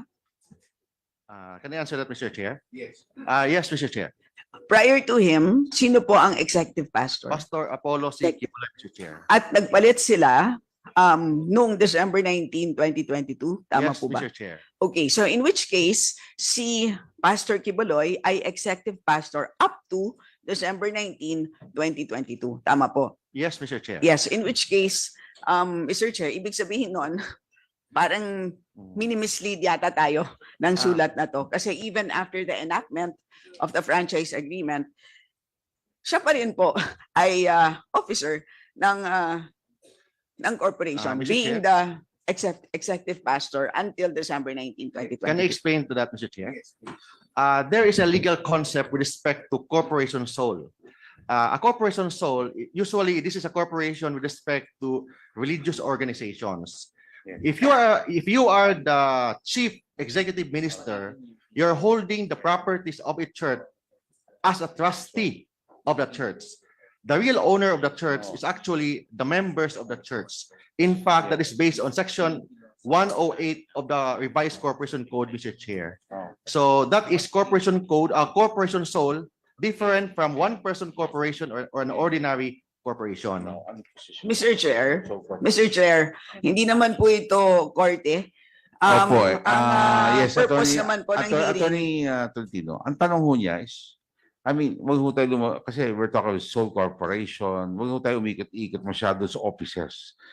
We're talking of UBO, ultimate beneficial Owner owner. who has effective And control over the yes, corporation. that is the question of the honorable, Yes, in which case, Mr. Chair, honorable Stella. which means that he has sufficient information and Opo. therefore may kakayahan po siya to shed light on the matter. Anong pag at hand. UBO So, kayo, in which alam niyo na. case, Mr. Chair, sa akin lang po is we must insist that that he appears before us. You know Sa why? yun lang po, Mr. Alam mo, Chair. alam po ninyo, Attorney Gantian. In the letter kasi, sabi niya, nung nirenew yung Prangkisa niya noong December 19, 2019. 2019, hindi na raw siya officer. Yun ang sulat. Ang tanong niya, he may not be an officer, but he is still the UBO. He was never an officer of SMNI. Mr. Correct. No, but nakalagay nga ron. Pero now, he is still the UBO. So he's invited being the UBO. So in the next hearings, we will now, I mean, the records that you have submitted to the committee shows that he is and was the UBO until 2022 before the so Can I explain it? so hindi po siya mali, hindi ho tugma dun sa sulat ho na binigay niya. Yun ang point out ni Congresswoman Stella Kimbo. Hindi po siya tumutugma because ang importante ho dito, sino po talaga may-ari nito? We're looking at the ultimate beneficial owner. No? I think, Mr. Chair, the best person to answer is the lawyer of Pastor Kibuloy. Who He's is? here, Mr. Chair. Oh, now you're not anymore the lawyer. You are the I'm lawyer. the lawyer of- of SMNI, Mr. Chair, not the Okay. lawyer of Pastor Kibuloy. Is she here? Yes, she is. Ma'am, Mr. Chair. please state your name. Good Yes. afternoon to our esteemed members, to Yes. our chairman and esteemed members Yes, of the Committee yes. on Leadership Practices. I am Attorney Antoinette Principe. I am the counsel and representative of Pastor Kiboloy, and I was tasked specifically to furnish this honorable committee with that letter that you have read a while ago, Your Honor. Okay. So my questions, wait, before that, were you present in the previous hearings? No, Your Honor, because my engagement is only for today's hearing. Okay, maybe we ask you to please rise. So I ask the COMSEC to administer the oath. Please raise your right hand. Do you swear to tell the truth, the whole truth, and nothing but the truth before this congressional inquiry so help you God? Thank you. Okay, so thank you very much for serving the letter, which now has opened another set of questions. And the position of the Honorable Kimbo is that there's an inconsistency of the content of the letter and now the documents that you've submitted before this committee, especially in the GIS of 2022 and 2023. She's now going into, there's a comparison. Can you Yes, please reply? Is it inconsistent or not? Your Honor, I'm afraid I'm not able to answer that question intelligently because when I had a meeting with Pastor Kiboloy last December 8th, we only had a very brief discussion. He received the letter which came from this committee on the evening of December 7, and we had a very short meeting on December 8th. And inasmuch as it was a very long weekend holiday, he does not have the documents. He has no access to such documents, so we cannot answer that intelligently, Your Honor. Mr. Chairman. My question is, Honorable Paduano, who can answer the question? I mean, if the lawyers of SMNI cannot answer and you cannot answer, then who will now answer the questions raised by the Honorable Kimbo? Mr. Chairman. Attorney Tolentino. I think, Mr. Chair, if the committee will allow, can we ask the SEC, Mr. Chair, to explain what is that corporation soul all about. Mr. Wait, Chairman, no. That There's is not the something- matter being discussed, Mr. Yes, Chairman. wait. The Honorable Paduano, the Honorable Kimbo, are you going to give way to the Honorable Paduano? Yes. Because she has the floor. The Honorable Paduano. Thank you, Mr. Chairman. Mr. Chairman, the lawyer, Pastor Kibuloy is present. But yung trabaho nila is to just submit to us the letter of to the invitation of this committee. And I think sinabi niya wala siyang knowledge. And the letter of Pastor Kibuloy, it's up to the committee if we will accept or not. Diba? And we cannot question the details from the lawyer because in the first place, sagot niya, hindi niya may detalye, hindi lamang detalye. So, Mr. Chairman, it's up to the committee, to the chair, to decide whether in the next hearing, we still invite Pastor Kibuloy. Because it's up to us to decide. Okay. Thank you very much. We will decide on that later. Thank you very much, Honorable Paduano. So, because the only reason why I acknowledged you, ma'am, was because Attorney Tintin said to acknowledge, requested that you will answer the questions being raised by the Honorable Kimbo. Now, you can't also answer the same questions being raised by the Honorable Kimbo. So, Yes, I will just. so we're still left in a quandary as to his being the UBO, which we're really interested in. No? The Honorable Yes, Kimbo Mr. is Chair, I will recommended. simplify my questions. Yes. Just based on the letter. The letter says, I have not been an officer of the corporation from the time of the enactment of the RA. So that's 2019. Hence, I must respectfully send my regrets for my absence in the hearing today. So, ang sinasabi ba dito sa liham ay dahil hindi daw siya officer, wala siyang sufficient na information and therefore, hindi na siya a-appear ngayong araw. Yun bang ibig sabihin nun? Ipaliwanag niyo lang. Yes, Yun ang, may I be yun ang allowed logic. to- Yes or no lang? Yes or no lang? Para madali. Yes or no? Yes, because he's not an officer and Yun the na nga. invitation states. So tama, it has specifically- to do with not having sufficient information. Yes, Your Correct. Honor. Okay. However, it is very clear based on our documents, and I will furnish you a copy, that he is or he was ultimate beneficial owner at least April 29, 2021, which is beyond the enactment of the RA, which is 2019. Okay? And as ultimate beneficial owner, he has effective control over the corporation. Now, will you agree with me that having effective control over a corporation, would you have sufficient information about the corporation?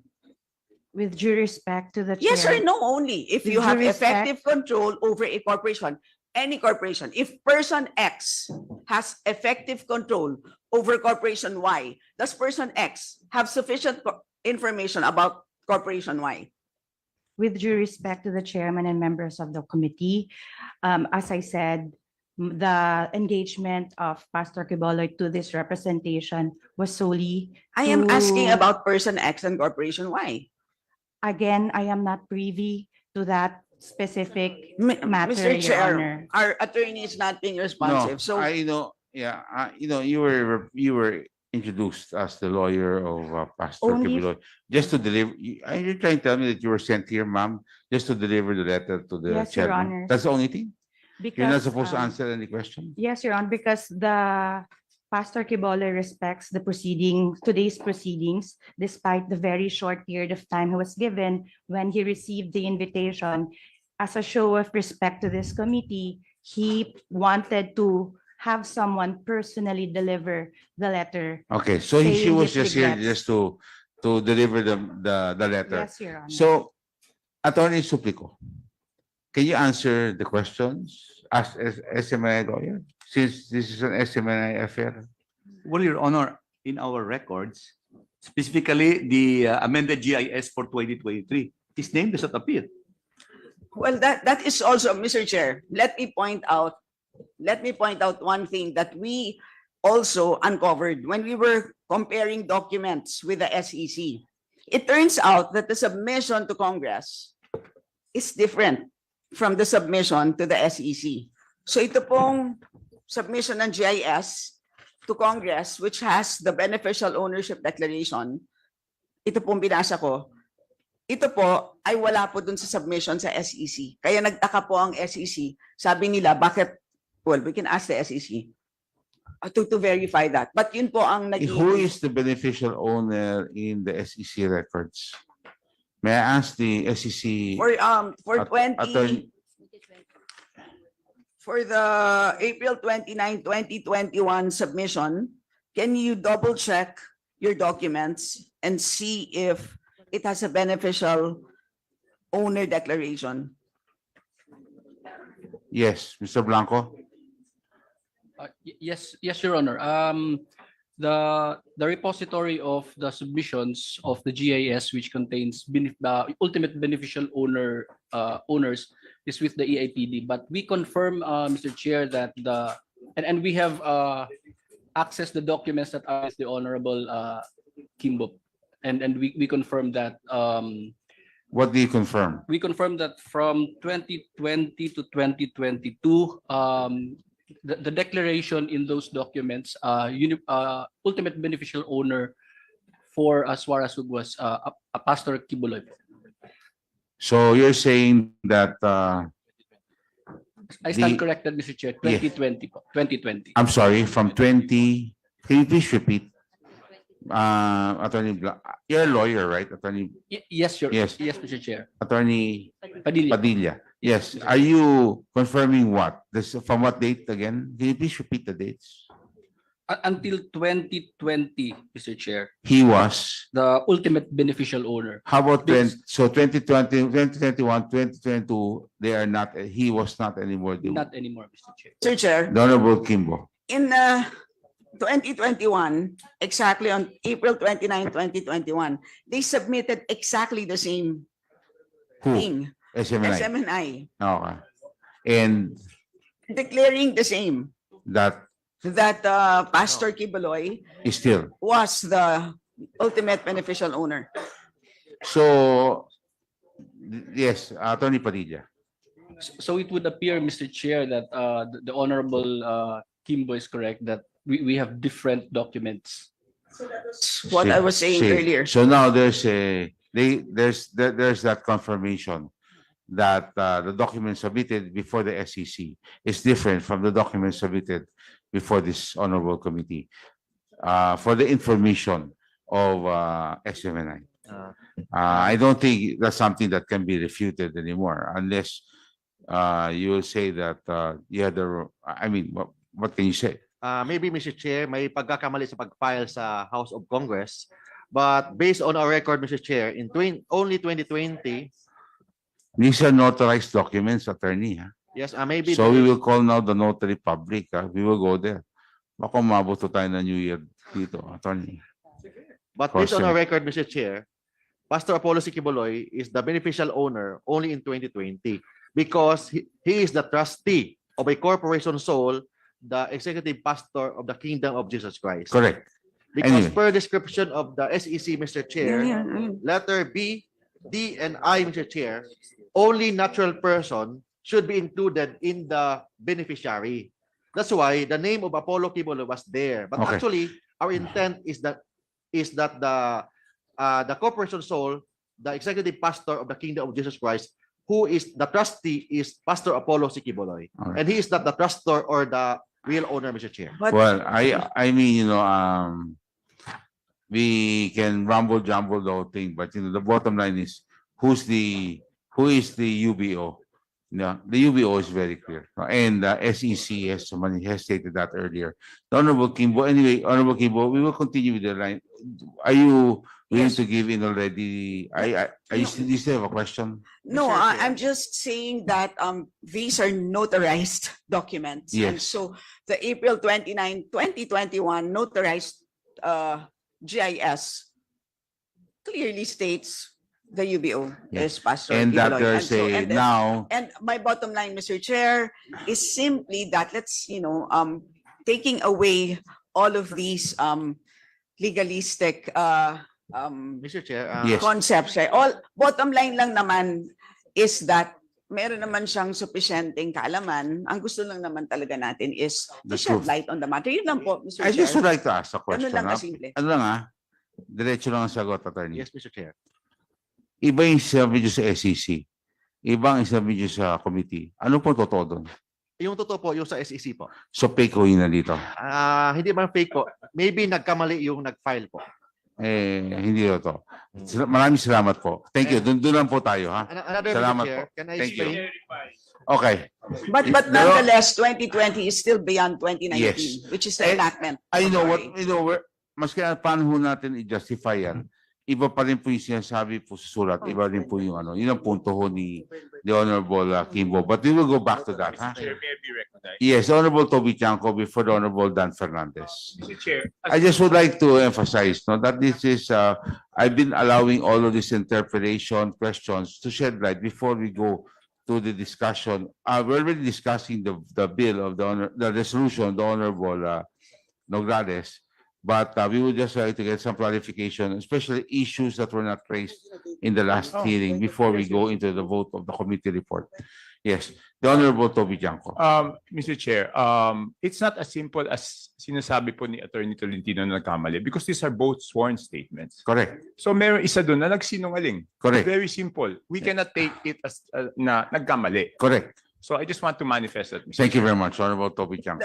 Mr. Chair. Yes. Mr. Chair, can I just manifest something Wait, as well? ladies first. The Honorable Kimbo. I move that we invite the Pastor Apollo Quiboloy. We will. to the next year. We will re-invite. Yes. Okay, thank you. The Honorable JJ Suarez, the Honorable Dan Fernandez. Yes, Mr. Chair, I just want to share the sentiments of Congressman Chanco regarding this revelation. Hindi po pwede na iba yung sinasabit nyo sa SEC tapos iba yung sinasabit nyo dito sa Congress. Because it's supposed to be one and the same. Those are sworn affidavit, notarized documents. And then you have just now admitted na nagkamali kayo ng submission dito. So on that point, Mr. Attorney Tolentino, again, that puts a lot of question on the truthfulness of the documents that you're submitting to the House of Representatives, which may tarnish the very franchise that you hold. Kasi ito po ang pinagbabasihan namin. Tapos when we discovered recently with SEC that you have just confirmed these two documents are actually different. Mr. Chair, can I see the document, Mr. Chair? Okay. Can we check the document? Yes, we will be. Can you please, Comsec, you're directed to give a copy to to Attorney Tolentino. Now we recognize from Laguna the Honorable Dan Fernandez. Thank you so much, Mr. Chairman. Finally. Mr. Chairman, I was asking for, in the last hearing, we asked Attorney Tolentino about the documents pertaining to the 2022 service. Quiet mo ba? Service contract, invoices. Silence is requested. The Honorable Dan Fernandez is speaking. Yeah, and all of the official receipts that was issued by SMNI in relation to all your revenues collection, and at the same time the different schedule expenses that had been released by SMNI. Unfortunately, Mr. Chairman, when I read these documents that they have submitted just now, it only pertains to 2023 and not on 2022. Thereby, we will be having problem with what we have discussed recently. I hope that you're listening, Attorney Mark. So can we kindly show yung issues that I am pertaining to? Siguro yung pong 2022 kasi, tinanong ko na po tulong last hearing. At tinanong po namin kung saan po nanggaling yung breakdown ng revenue po ninyo noong 2022. Kasi kumita po ang Suarosug ng 105 million noong pong 2022. Yes, Mr. Chair. So, ang sabi nyo, walang kinita ang pulso ng bayan doon, right? Walang sponsor. And the very reason why we cite Mrs. Badoy for lying is based on these revenues. And if we're going to move for a furlough, no? and not seeing in these documents those she mentioned in the last hearing pertaining to all those advertisers, we will be constrained to put her in the detention. Kasi nga, talaga nagsisinungaling siya. Dahil dito sa sinubmit nyo, I haven't seen Attorney Mark Tolentino. Wala akong nakita dito pertaining to the subject advertisers that she mentioned in the last hearing. Mr. Chair, Yes. we have no program pulso ng bayan, Mr. Chair. Meron tayo morning, pero Only morning. Laban kasama ng bayan is the program of Badoy and kay Eric, not pulso ng bayan, Mr. Chair. Okay, doon sa laban ng bayan, she mentioned ay 3 sponsors, correct? Yes, Mr. Chair, but based on my information, she has no personal knowledge with that, Mr. Chair. So in other words, wala kayong sponsor doon. Yes, Mr. Chair. So she was lying indeed. Dahil sinabi niya meron, and you told us na wala. And that's the reason why we cite her for contempt. Is that correct? Yes, Mr. Yeah, Chair. okay. So, in other words, kino-confirm pa rin ng mga dokumentong to na talagang wala na sponsor yung programa na kung saan siya ang host. That's why I answered, Mr. Chair, in our last hearing, Mr. Chair, that there was no advertisement, Mr. Chair. Okay. Okay. So, indeed, So I we were tried to correct correct, in us citing her for contempt. I tried Okay. to correct, Mr. Chair, Dr. Lorraine, Mr. Chair, in her answer. All right. Now,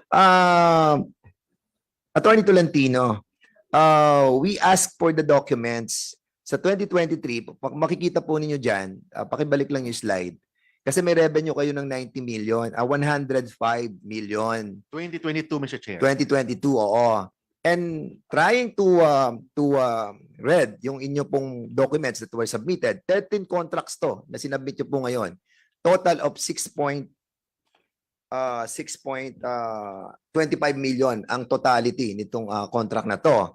So, if you're going to assess yung pong 2022, paano po kayo nag-arrive sa 90 million na revenue? Para lamang po sa inyo pong mga programa. Based on my personal knowledge, Mr. Chair. Now, we're not asking your personal knowledge. What we're asking for is the documents that we asked in the last hearing. And precisely the reason why we asked for it, because we wanted to find out saan ang galing tong perang ito. That's why, Mr. Chair, we will submit that within the day, Mr. Chair, with respect to the Yes, Mr. you Chair. submitted is an agreement on 2023, not on 2022. We're asking for the 2022, 2021, but you gave us 2023. And today, paano namin, well, mabuti na lang, nabasa ko yung 13.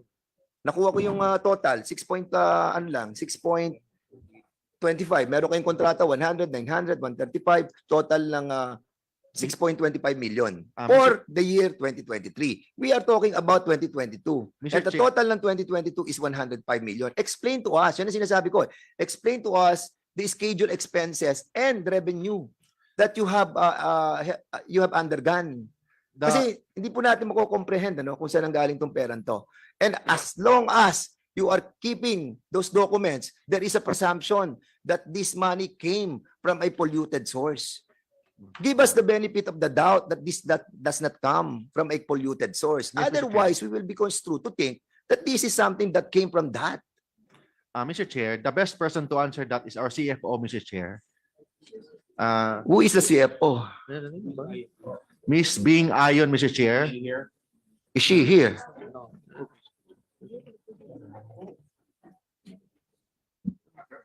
Miss Bing, andito po kayo. Please reply. Andito po siya. Kayo din po. Mr. Chair, unfortunately, she tested positive for COVID yesterday. Mr. Chairman, and there was a letter. So, okay. It seems that you are evading this kind of questioning regarding the source of your revenue. And we really don't want to mention words that is so hurtful. Dahil kung titingnan mo to at bibigyan nyo kami ng agreement like this, 13 agreements na hindi nagmamatch doon sa 90 million o sa 105 million per se, it's hard for us to analyze. Di ba? And even the BIR, they are basing your taxable amount based on your audited financial statement. They are not basing on the detailed eh. Kasi detalye ang hinihingi namin, but you're not giving us the detailed. And we cannot really compute even your salaries. Yung production ng, tingnan niyo yung program and production expenses nyo ng 2022, nag-jump siya ng 15 million. Explain to us. Saan nagpunta yung pera, saan nyo ginamit yung perang yan from 1.3? Suddenly, nag-jump kayo ng 15 million. Mr. Chair, I just received with me, Mr. Chair, Yes. the Suarasug Media Corporation's sales journal, Mr. Chair. Can I submit this to the Honorable Committee, Mr. Chair? O yan, kaya nga, the same thing, isasubmit nyo ngayon. Paano ko na mababasa yan? Hindi na ako magtatanong. So, anyway, received it today, isubmit nyo Mr. na rin po sa amin. So, magiging basis na rin po namin yan. And can we ask the BIR? Andito naman po ang BIR, yung RD79, please. Hindi, wala nga raw yung CFO nila eh. Okay. We have invited the CFO You know, in the last CFO hearing. was, The CFO is we- not here. Attorney, I mentioned the CFO last hearing. The records and the She video is will bear willing me out. to come here, Mr. Chair, but She's sick. we receive a. Okay, can we have her medical- medical certificate? Please I submit have to the with me. committee. Thank you. Hindi, we asked na lang Okay. the chairman, yung presidente. Sino ba presidente? Probably may knowledge Presidente, po sila. kaya niyo pong sagutin yung tanong. Sige, Sir. sir. Mr. Rosete, sagutin niyo po yung tanong ni Congressman Dan Fernandez. Sir, tanong lang po namin muna doon sa 105 million. From 2021, 45, tapos suddenly nag-jump kayo ng 105 million. Ano po yung mga sponsor that you got for the programs that you have produced? Ano-ano po yung malalaking mga sponsor that you have contracted with? Okay. With all due respect, Mr. Chair, I will answer the question with according to my knowledge only. 2022 po is election period po. Marami pong pumasok na political ads.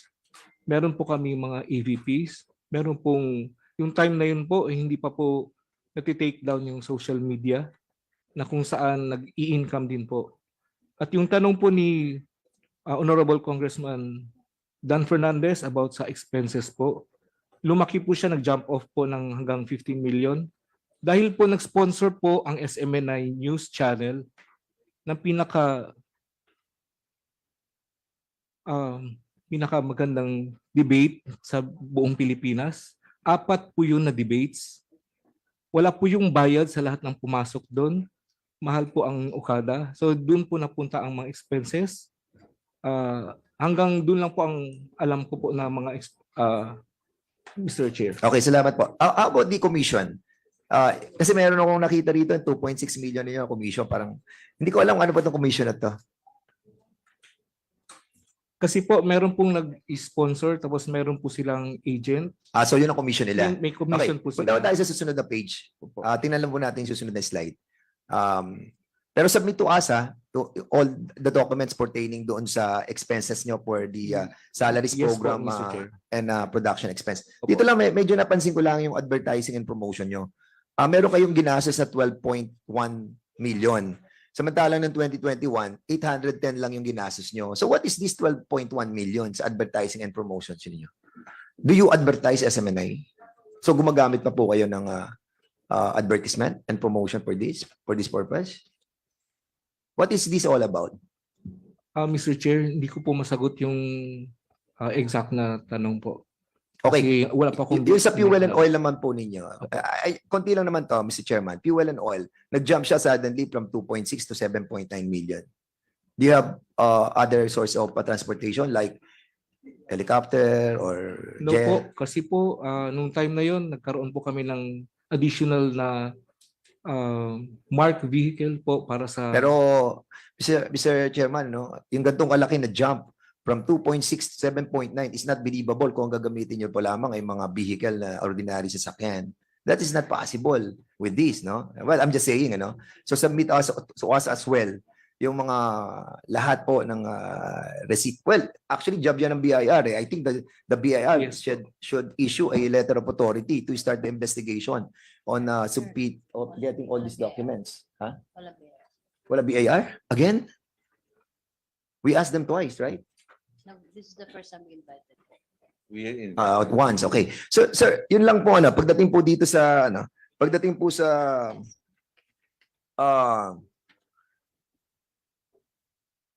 sa business expense nyo, suddenly nagkaroon po kayo ng business expense. What is this also? Yung 3 point something. Ayan, makikita mo nyo sa business expense po ninyo. Meron kayo dyan bigla kayo nagkaroon ng 3.2 something there. Ano po ba yan?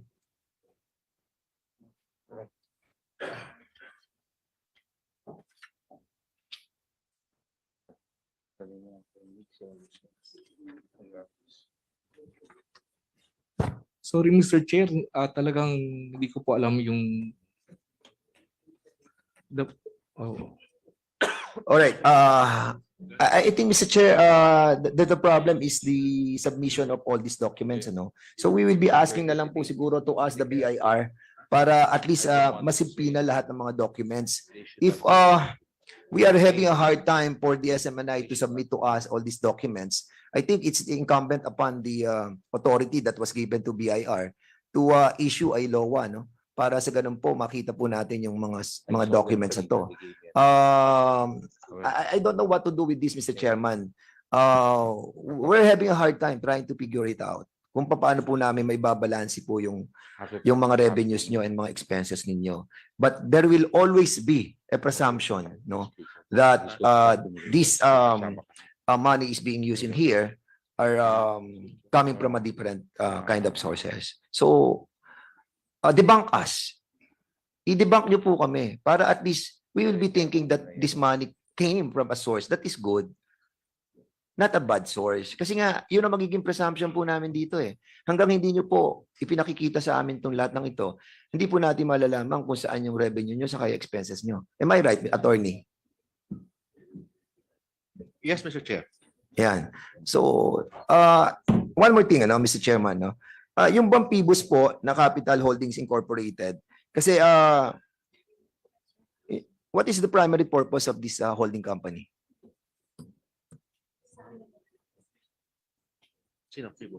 Sige. Okay. Second round? Gagalit na si Migs. Okay. Okay, so with the indulgence of my colleagues here, siguro i-reserve ko na lang po yung katanungan sa susunod na lang po at nagsalita na si chairman, and with respect to our sponsor na resolution, so I'll be heading to the next line of questioning in the next round. Maraming po salamat, Mr. Chair. Thank you very much, Honorable Again, Fernandez. sana po may submit na po finally sa atin. We're giving them another week para isubmit po lahat yung document. Thank you very much. Ha? Okay. We will be calling you again. The next speaker, the Honorable Ramon Gutierrez. Thank you, Mr. Chair. Mr. Chair, my line of questioning in relation to this House reso filed by Congresswoman Nograles would have supposedly revolved around Mr. Celis and Ms. Badoy, but understandably, they're not here given the other matters that they have to attend to. So, Mr. Chair, in that case, I guess I have to make do if we may ask is Attorney Tolentino still serving as counsel for them today? Yes, Mr. Chair, together with Attorney Rolex Suplico. Okay, thank you. Mr. Chair, I'd like to ask the lead convener, si Attorney Domingo of MAD, if they could quickly just give us a rundown of the pending cases. I believe this was touched upon last time, but just to refresh our memories, maybe know, Mr. Chair, if there are pending cases of fake news, red tagging, libel against Mr. Celis and si Ms. Badoy. Thank you, Congressman. I was not actually recognized by the ComSec when she mentioned the resource persons. So, our apologies. Am I recognized right now? Yes, please. Yes, you are. Well, the common denominator here of all these cases that we had filed, we are the movement against disinformation. We are representing certain complainants. Yes, sir. Would be the red tagging, no? Opo. While there is no judicial definition of what red tagging is, Correct. but other statutes would cover red tagging in its own, no? Yes, Attorney Domingo. By definition, red tagging is actually the malicious blacklisting of people or individuals or organizations that are against the present administration or the other party in the political arena, no? So that would be essentially the definition. So what we did was, Your Honor, we filed cases, for example, in the case of Kadapan, who was the co-eds of the University of the Philippines who were murdered by General Palparan. The SMNI was used as a vehicle for the interview of that General Palparan without even the authorization of the DOJ. That was already finally resolved, that the DOJ did not have any authority, did not give the authority to give that kind of interview on SMNI. Yes. Okay. Now, there are other certain cases, but what I'd like to highlight here is the case of Mrs. Badoy lambasting wholesale the Judge Malagar who issued that decision not proscribing the NPA-NDF as terrorist organization. This actually is rooted in the independence of the judiciary. If you red tag the judge who is adjudicating certain cases, then the independence of the Philippine judiciary is a co-equal branch of this honorable and august House. That would be the height of the impingement of the freedom of expression, even assuming that there is no red tagging as mentioned. But the court, the Supreme Court itself, the Honorable Supreme Court itself said, it's actually practically cited and told Ms. Badoy to stop doing it and red tagging Judge Malagar because that impinges on the independence of the judiciary. There are other cases, not very far from here. There's a case that SMNI again gave the vehicle for the red tagging of your colleague, Congressman Franz Castro, recently. Mr. Chair, sorry to cut off si Yes, Attorney Domingo. sure. May I ask the good resource person what date was the issue on Judge Malagar and what date yung issue regarding our colleague, si Ms. Castro? Thank you, Congresswoman Castro. Thank you, Mr. Chair. It's October 2022 in GR number 263384, Your Honor. And the court very sternly cautioned Ms. Badoy to stop doing it. Ms. Badoy even said that the judge was imbecile, that she belongs to the bowel of the earth, and all other invectives on SMNI. That's why the reason why we went motu proprio, the court, Supreme Court motu proprio issued that memorandum or that caution. At the same time, the movement against disinformation filed a petition for indirect contempt against Mrs. Badoy, which the Supreme Court, the Honorable Supreme Court, took cognizance of and is now pending adjudication by the Supreme Court. Thank you, Mr. Chair. Thank you. So we know the date of the case itself, but may we know the date of the incident of the red tagging of the good judge? Is that in 2022 or 2021?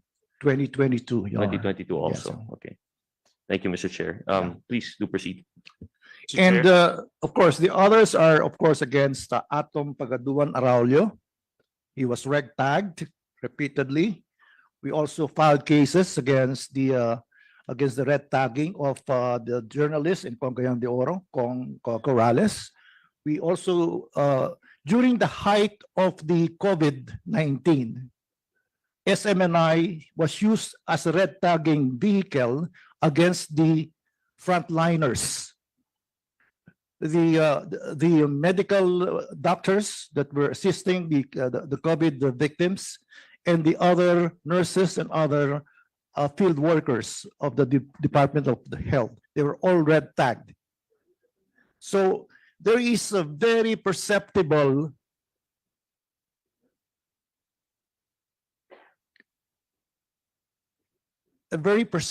trend that SFNI is being used as a vehicle for red tagging and what had been termed by the Honorable Congressman Kimbo as a systematic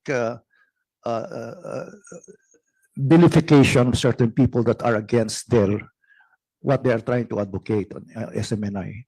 So in other words, what I'm trying to say, Your Honor, Congressman at the chair, is that we are simply documenting and putting on record these various cases to highlight the fact that the Honorable House Committee on Franchise should take into this matter. Thank you very Pursuant much. to Section 21 of Rule 6 of the Constitution on this investigation power of the House Committee. Thank you, Attorney Domingo, Mr. Chair. media law professor. Mr. Chair, if Congressman Gutierrez would allow. Gladly, Mr. Chair. Yeah, the Honorable Toby. Yes, because this case was yung sa Supreme Court po, ano pong petsa po nun? October po yan, Congressman. Ano po? October po. 2022. 2022, right. Mr. Chair, last Yeah. week sabi po nila meron silang ethics committee or ano ba yung sabi nila doon na nag-imbestiga ng grievance committee. Supreme Court na po ang nagsalita, di ba po? Na Yes. sinabing hindi ayos yung ginawa. Opo. Ano po kaya ang naging resulta ng investigasyon ng grievance committee tungkol sa bagay na yun, Mr. Chair? SMNI. SMNI. Ito po yung grievance committee na, yes. If we may advance the information, Mr. Chairman. The committee decided to impose sanction against Mr. Celis. Is there a document that would show that a sanction was made? So I'm sorry. But kay Ms. Badoy pala yung tinatanong niya. So nagkamali po I was kayo na- referring to Mr. Celis. So, sandali. So, mali ho. So, that is not a, you're striking that, you're requesting that, you're withdrawing that statement. Yes. Thank you very much. Yes, ma'am.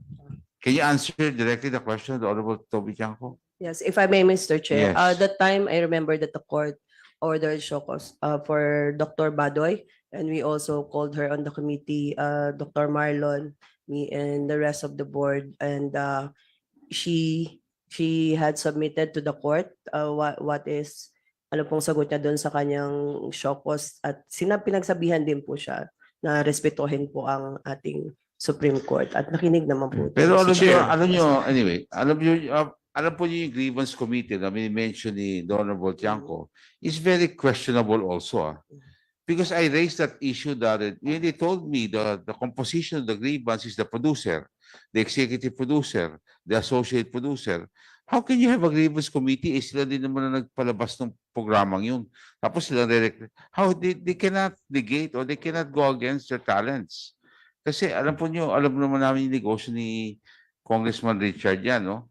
Pag ikaw ang producer ng show, ikaw ang executive producer, tapos ikaw rin ang grievance committee, hindi ka pwede. Kasi anong pwede mo sabihin mali? Ikaw ang producer ng show.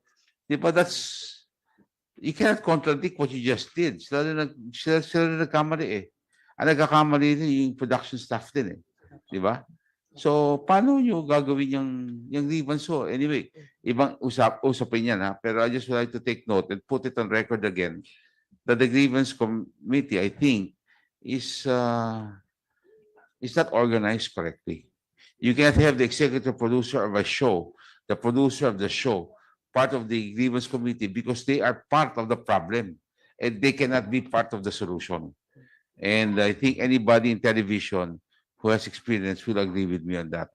Yes, Honorable Toby Chanco. Yes, Congressman Gutierrez. Yes. No, because this is a very serious allegation. Alam niyo, minsan, kahit hindi tayo nag-agree sa desisyon ng korte, we have to respect it. No? Correct. Hindi natin dapat batikusin yan. So, my question is, inimbestigahan ba sila ng network? Nung lumabas yung Supreme Court doon sa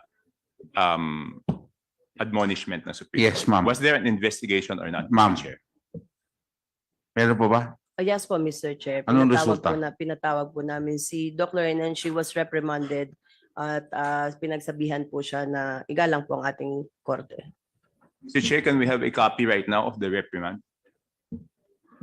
We will submit within the day, Mr. Chair. In the day, within 10 minutes, Mr. Chair. Can you retrieve it from the office and send it to us? I-viber niyo lang po sa committee secretariat. Yes, po. Thank you very much. Thank you, Congressman Gutierrez. And thank you, Chair. General Gutierrez. Thank you, Mr. Chair. Thank you, Congressman Chanco.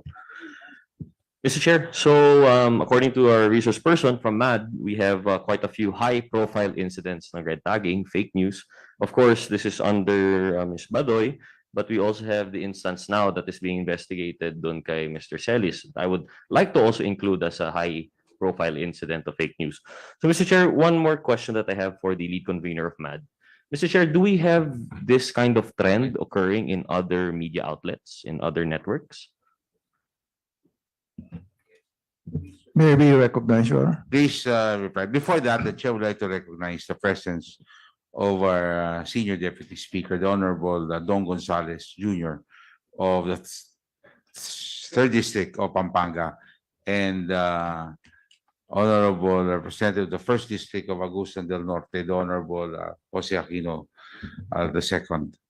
And of course, for the 1st District of Surigao del Norte, the Honorable Bingo Matugas. Welcome, sir, to the Mr. committee. Chair. Yes, please reply, Attorney. My apologies for the interruption, but may this representation be granted authority to leave the committee hearing as I have a flight to catch, Your Honor. Well, it appears if you don't have any substantial, your role here is just to deliver a letter Yes, Your to Honor. the committee chairman. Yes, Your Honor. So you're excused. Thank you very Thank you. much, Your Honor. Yes, now proceed. The Honorable, yes. Who is the question? Yes, the Honorable, Mr. Attorney Domingo. I'm not sure the Honorable Your Honor. Thank Yes. you. In answer to the Honorable Gutierrez, there is a very perceptible and perhaps very, very systematic use of SMNI as a vehicle for red tagging and all this vilification campaign. Let's not go far from our house here right now. October 11, SMNI was used in an interview with the former president, threatening gravely your Congressman Franz Castro na papatayin siya. That's why we filed a grave threat case against the former president. Not only that, on November 16, the former president, in the same interview, in the same program, hosted by the SMNI, repeated the grave threat. Okay. Now came the subject matter of the privileged speech of the Honorable Suarez about 1.8 troubled. These are all systematic trend of using that particular franchise for their own agenda. And I'm not implying anything that is political, but I am implying about the fact that there are disinformation, misinformation, fake news, and other historical revisionism being peddled on that particular SMNI. Thank you, Mr. platform. Chair. And I think, yes, we are establishing this trend, no? Mr. Chair, I'd like to reiterate my question to the good attorney, if we may know, because I'm sure MAD as a social civic community organization is monitoring this information, not only with the SMNI. So, Mr. Chair, my question is, do we have a similar pattern of disinformation, of red tagging fake news in other outlets? Other media outlets, some of the big names, do we have the same kind of instance, or is this seemingly endemic to the SMNI? Well, in fairness to the SMNI, there are some traditional media outlets that have been guilty of red tagging. And I cannot, for the moment, give you all the occasions that have been red tagging incidents. No? But nonetheless, what is very prominent in the context of our relevant and material to our discussion right now, what is very prominently mentioned and very, very high profile would be the SMNI. So, thank you, Mr. Chair. Yung high profile pala na cases nito seems to be, based on our research person, endemic to the SMNI, not exclusively, but the pattern seems to be established here. So, we bring this up because, of course, we were talking about the Section 4 violations when it comes to deliberately false information circulating. Of course, these are not, open and shut cases, But this tends to give us a pattern that we can look into, and this tends to establish it. So, Mr. Chair, Ms. Badoy is not here, but I would like to ask the attorney perhaps if he would be familiar with how long Ms. Badoy was with the USEC of PCOO. I have no personal knowledge with respect to her engagement with the former administration, Mr. Chair. Okay, Mr. Chair. So, but since when was she engaged for SMNI? 2021, Mr. Chair. 2021. Any specific month po ba?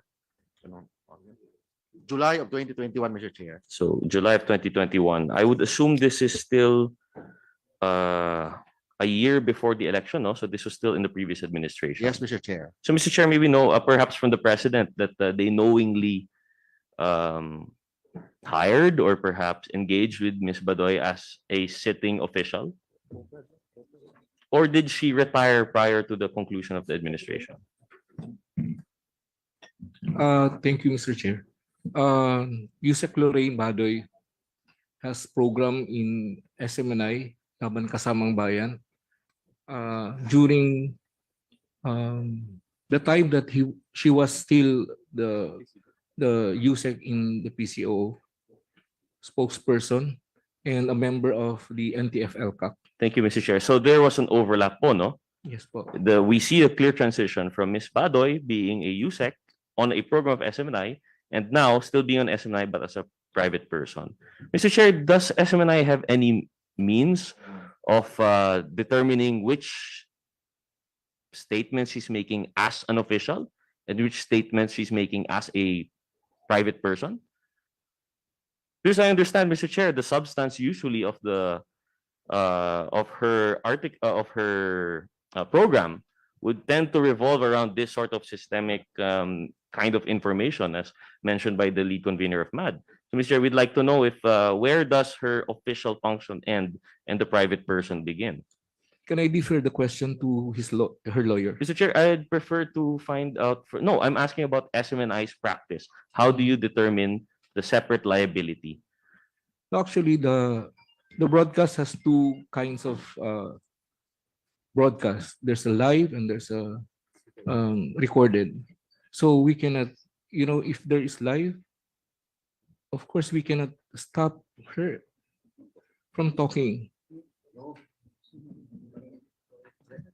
Mr. Chair, but I believe that's actually a provision of your franchise, that it is a responsibility that you have to stop any broadcast. I mean, we cannot say what, we cannot tell her what to say, what not to say, because she's on live. But surely, Mr. Chair, you tell her to speak as a private person.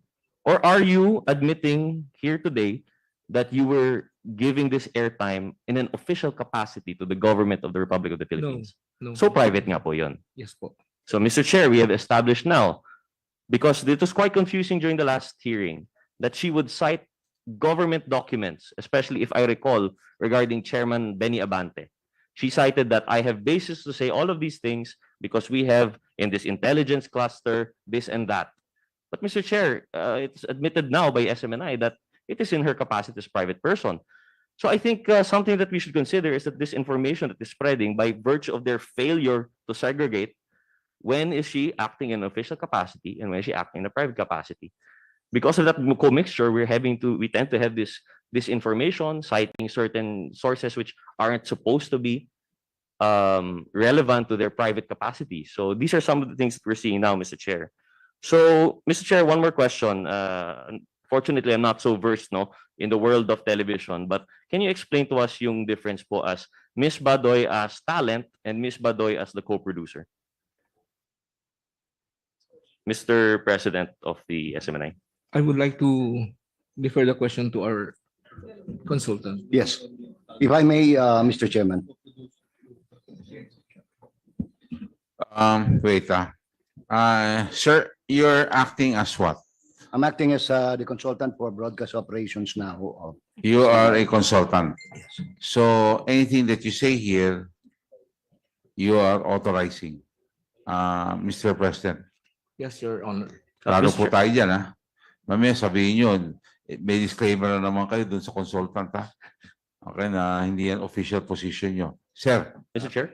Okay po. Yes. Mr. Chair.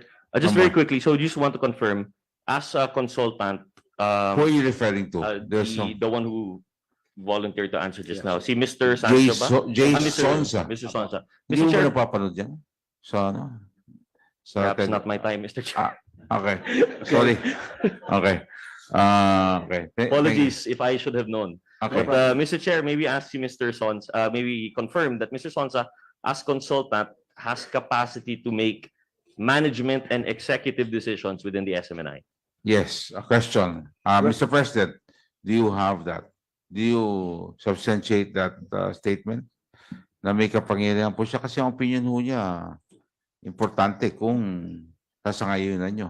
Yes, Mr. Chair. Bibigyan namin importansya yan. Apo. O, Yes, sige Mr. po. Chair. Okay. Yes. Thank Yes you, Mr. daw. Chair. Yes, Mr. Sonsa. Please reply. Para lang po malinaw sa takbo ng industriya. Ang status ni Ms. Badoy and Mr. Celis sa SMNI ay co-production. Yun ang pagkaka-relay sa akin. Ngayon, Sandali lang po. Pakiklaro ho tayo. Yung pagka-relay sa akin, kinasiguraduhin ho natin kasi hindi ho natin pwede. Mr. President, ito ba talagang co-production? Yes, Mr. Chair. Co-production, okay. Mr. Sonsa, co-production, okay. so co-production, marami ho kasing klase ang co-production. Co-production ng gasto sa pagpuproduce ng show, co-production ng hatian sa benta, co-production na ang hawak lang ng network ay yung technical component plus the airtime at yung hawak ng co-producer ay yung content provision. Okay.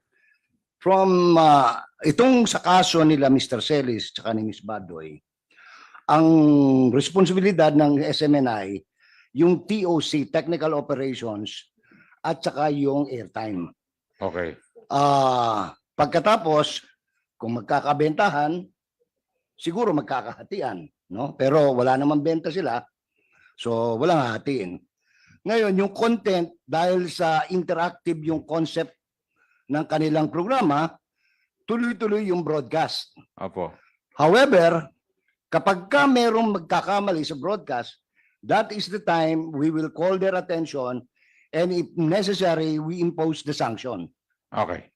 Okay. Now, doon po sa tanong kanina ni Congressman Toby Chanco, binago na po natin yung grievance committee. Gumawa na po tayo ng editorial board ngayon at saka ng ombudsman sa loob ng SMNI.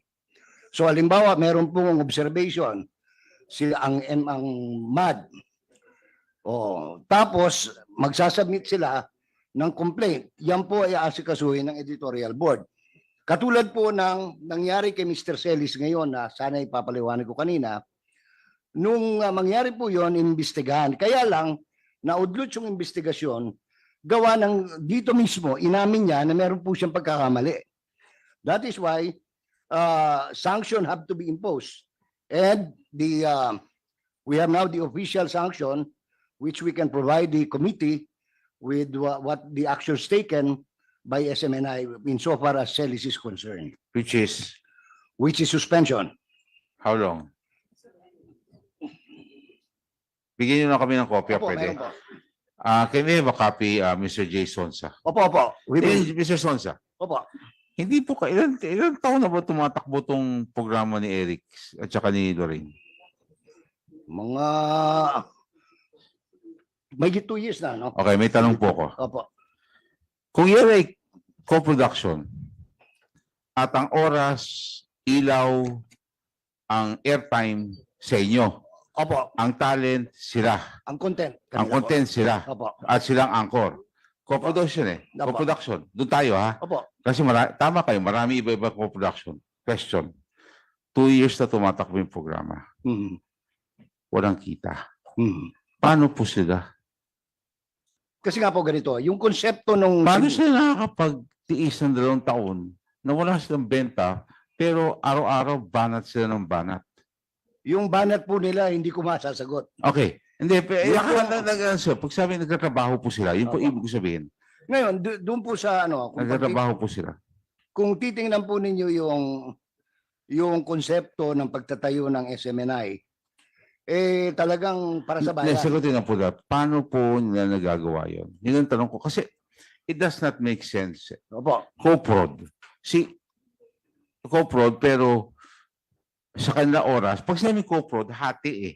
Oras sa kanila, ilaw, lahat sa inyo, technical, sila talento at saka content. Yun lang. Opo. Okay? Kasi doon naman kayo nagkatago doon sa waiver eh. Alam ko naman kung sa kayo pupunta. Pero sige, doon mo tayo sa issue ng co-prod.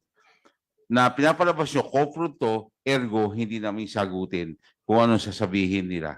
Kasi co-prod eh. Nagkatago kayo. Hindi nyo tinawag black timer, hindi nyo tinawag iba. Ang sinabi nyo, co-prod. Okay. Benta, hati. 2 years, walang benta. Sila po, wala po. In short, wala silang income. Opo. Hindi po kaya pinapasweldohan ng SMNI sila. Kaya nabubuhay sila mas walang revenue. Sweldo, wala akong alam na sweldo. Hindi. Kung Mr. Chair, honorario, SMNI, can you please answer? Mr. Sweldo ba Chair. siya sa inyo? Hindi. Mr. Chair, point of clarification. Yes. Yes. The Honorable, yes. Before that, the Honorable Gomez was wanted to be acknowledged. But before that, sweldo ba o hindi? Attorney, sagot lang muna. Talent fee, Mr. Chair. Meron. Talent fee, not Okay. sweldo. 100,000. Yes, Mr. Chair. Yung sagot nyo.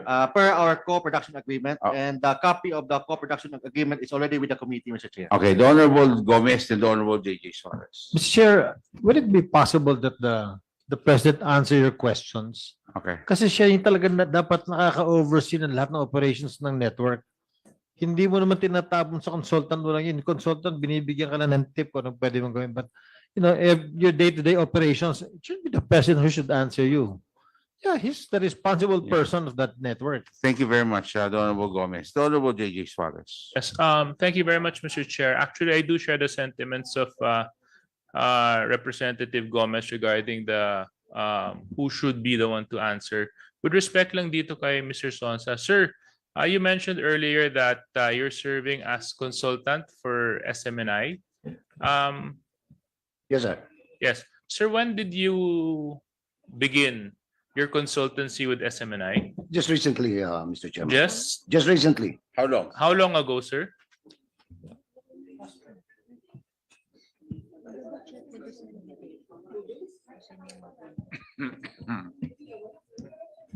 Mr. March Sonsa. 20. Yeah. Kailan po? To be exact, March 20. March 20. Opo. March 20. Do you have any documents that would attest to Yes. your Yes, Mr. Chairman. can you please submit this? We will to- submit it, Mr. Submit it off before the day ends. Huh? We will. Thank And you as very much. consultant, Mr. Sonsa, will you be kind enough to share? Are you receiving any monetary benefits from SMNI? Are you? Yes, Mr. Chair. And would you be kind enough to detail to us how much you're receiving as consultant? The record would speak for itself, Mr. Chairman. We will Which submit is- the record. Okay. Can you just tell us, since there's a record, just tell us.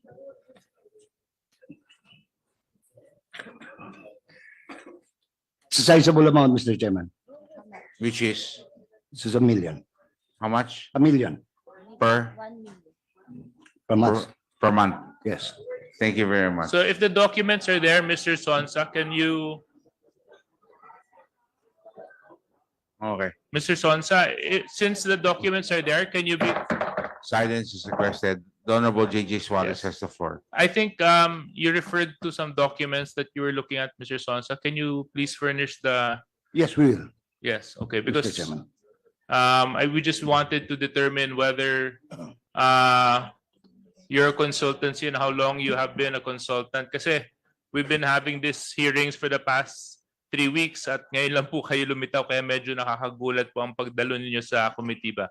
But nevertheless, maraming salamat po sa mga ibinahagi ninyo. Thank you very much, Mr. Mr. Chairman. Chair, JJ Suarez. Mr. Chair, The Honorable Toby Jang. again with the indulgence of Congressman Gutierrez, kailan po nagsimula yung grievance committee tsaka yung internal ombudsman ng SMNI? President, Mr. President, kayo na po sumagot. Pagi ko, alam niyo naman po yan. Oh, Mr. President, why are you consulting The someone consultant. else? The President is consulting the consultant. Okay. Mr. proceed. Chair, Yes. Kasi yung transition period po, ngayon po ginawa namin ang grievance Okay. Anyway, Mr. So, Mr. President. Chair, so ngayon, for the record, ngayon lang po sisimulan yung grievance committee tsaka yung internal ombudsman. Yeah. Yes po, Mr. Chair. Mr. Chair, if I may.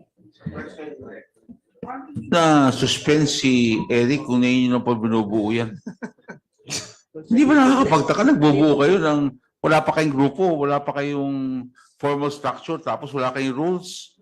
Tapos suspendin nyo na si Eric ng isang buwan, isang taon. Nasa manual ba? Wala pa.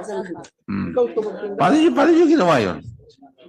Actually po, Mr. Chair, nasa manual po yung grievance committee po Oh, namin.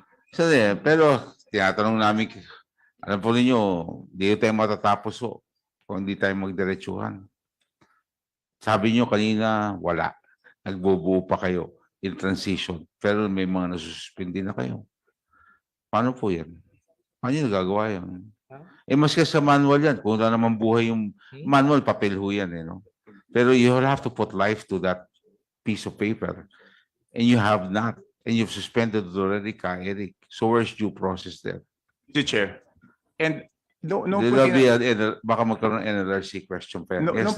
Nung po tinanong natin si Attorney Tolentino noon, ang sabi po niya, wala silang grievance, meron sila ethics board. Di ba kaya nga napunta doon sa sino ang composition ng ethics board? Tapos ngayon po, sinasabi nila nasa manual nila. Pero nung sagot po nila last week, wala po sila noon. So alin po ba talaga ang totoo doon? Kailan ba talaga nagsimula yung grievance committee? Tsaka kailan po talaga nagsimula yung kanilang internal ombudsman, Mr. Chair? The veteran lawmaker is raising his hand. Thank you, Your Honor. To save Attorney Rolex. Thank you, Your Honor. Your Honor, we are in the process. We are transitioning from the grievance committee to the ethics committee. In the case of Eric Celis, I understand that it's still the grievance committee. Now we have the members and the constitution of the grievance committee, and they met to determine the case of Eric Celis. Okay. So anyway, Attorney Rolex, anyway. Mr. Chair, last na lang po. The Honorable Toby Janko, parang hindi ko lagpas- maintindihan yun. Hindi, lagpas 10 minutes na po. Yung kopya po nung reprimand kay Professor Badoy. Yes. May we have the copy of the reprimand. 10 minutes has passed. You're supposed to viber. Ma'am, Board of Director. Di ba, meron po kayo dapat i-submit. Yes po, we're follow up. Okay. Well, we will not, hindi natin tapos itong araw ito. Mr. Chairman. Pakibilis lang. Mr. Chairman. Yes, the Honorable Jopoy. Wait. Mr. Chairman, Let's make it clear. The Honorable Ramon Gutierrez still has the floor. Are you done? with your Mr. Chair, question? not yet, but I could... Because you've given way to everybody, but are you done? Pwede naman, Mr. Chair, my next line of questioning would be picking up from a previous question. So okay lang naman, Mr. Chair. I Okay. defer to the good... Yes, because Congressman King. we will have already to go for the vote of the resolution. That's why I'm just allowing all of this discussion for clarity, so that we will be clear as to how the members will vote in today's hearing for the committee report. Though this has been approved, we're just talking the committee report here.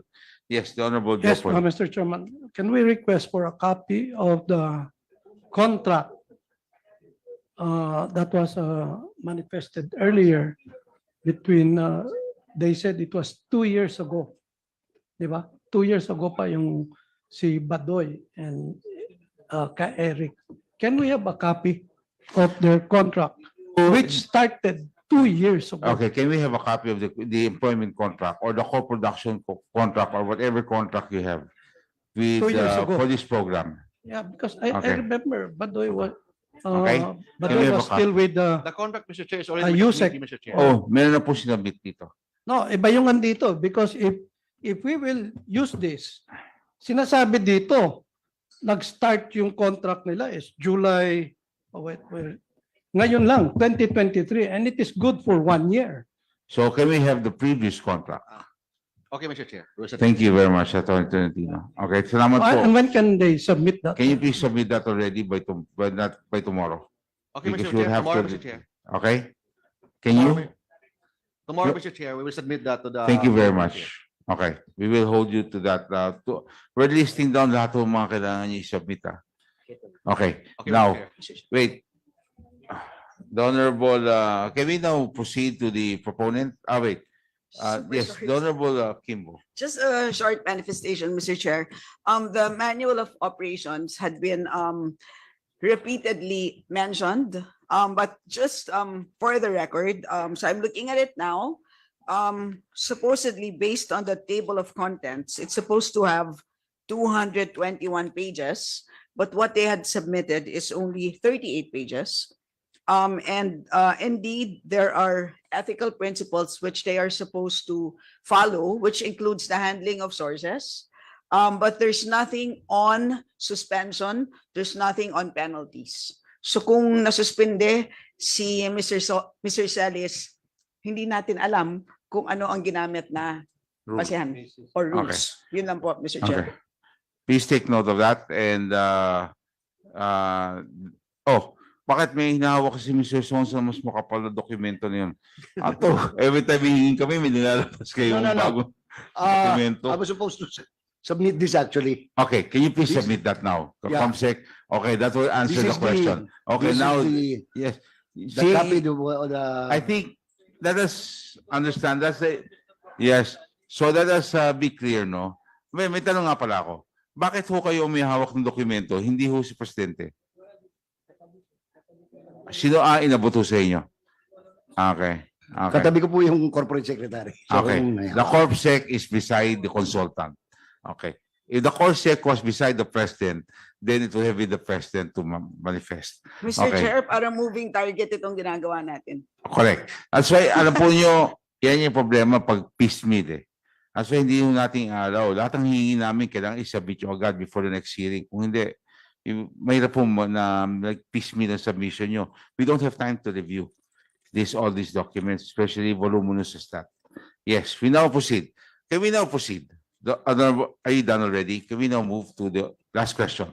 Okay. Yes, Mr. Chair. The Honorable Gutierrez has his final question. Thank you, Mr. Chair. So as I was establishing earlier with the co-prod, which was mentioned, actually, Yes. I was moving towards that, properly elucidated by the good Chairman Tambunting. Questionable po yung kanilang 2 years na wala palang kita, it is still continuing. So it begs a question like, why do we have this program? What is the strategic goal that is in mind? Is it to perpetuate this kind of content? Yung tanong po namin, Mr. Chair, initially you'd think that this kind of program should be for profit, and as their franchise is for profit. But Mr. Chair, so with that, I'd like to ask if the COMSEC could briefly flash the resource indicated by Kong Dan Fernandez earlier, yung expenses nila.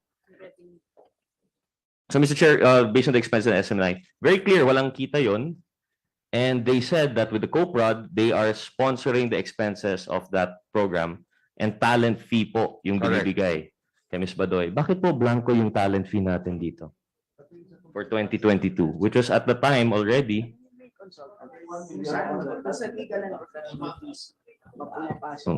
Yeah. And aside from this, so Mr. Chair, 2 questions po, no?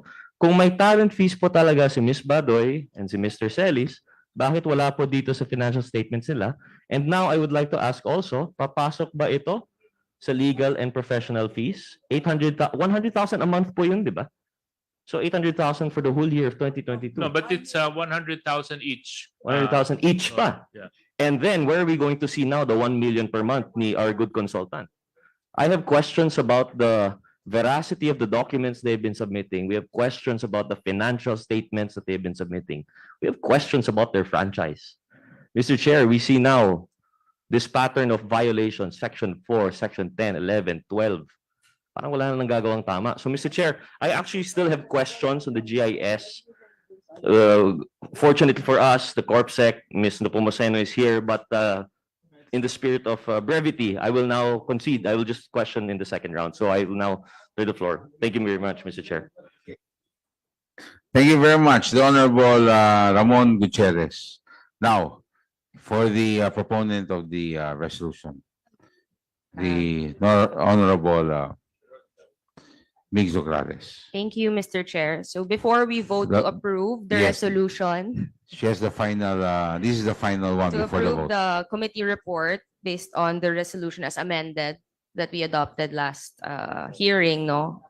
Which is to simply naman urge the NTC to suspend the operations of SOARA. So based on its violations of their franchise, may I just be allowed to ask some clarificatory questions? Yes, please. So this is to SMNI. Please take note, Attorney Tolentino. There are clarificatory questions to be asked by the Honorable Mig Zograles. So in our previous hearings, we already established that SOARA SOG is actually a monopoly. Kita naman po natin sa pie chart na nilabas po of the Kingdom of Jesus. And as well with any of the lawyers, it's part of your due diligence to know the membership of the major stockholder of your corporation, correct? Yes, Mr. Chair. May I know how many members the Kingdom of Jesus has today? The kingdom of, no?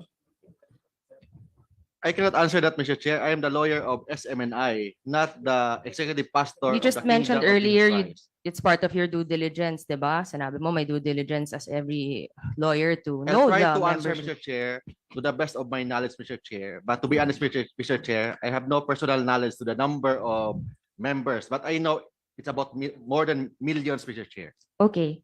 Well, I did my due diligence. So meron naman po kayong website. Pakita po na lang natin yung screenshot ng website. Okay. May we have the screenshot? So it says in the screenshot of the website where Pastor Kibolo is there, no? You have 7 million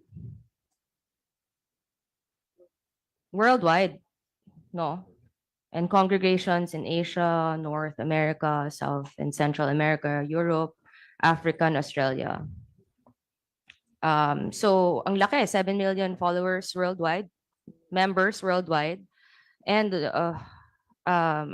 sobrang laki niyan. On what occasions, Mr. Chair, do these members get together?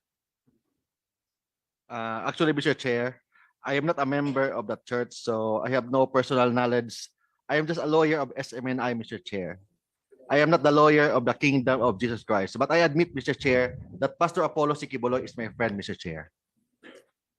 Okay, since dinidiin hindi niya sinasagot po. Okay. So since dinidiin naman po yung corporation soul dahil gusto niya tayong turuan, no? In 2006, when you converted from a non-stock corporation to a corporation soul, how many members would you have back then? How many members did you have back then? As a corporation soul, Mr. Chairman, from the word soul, there's only one person involved, Mr. Chair, holding the properties of the corporation as a trustee per section 108 of the Mr. Chair, I'm Corporation asking Code. about the members. No, we will have to understand. This is one person representing A religious sector. a religious Yes, sector. Mr. Chair. Ilan yun? That's why, Mr. Chair, I have no personal knowledge with respect to the numbers, but I can give estimate, Mr. Chair, Which more is? than millions, Mr. Chair. Okay, more than 7 millions. million, more or less, but it includes also the sympathizers, Mr. Chair, worldwide, Mr. Chair. Okay, that's in 2006, correct? Yes, Mr. Chair. Okay. So let's just say, what's 2/3 of 7 million, Mr. Chair? 7 million, 2/3? Yes. That's around 4 million.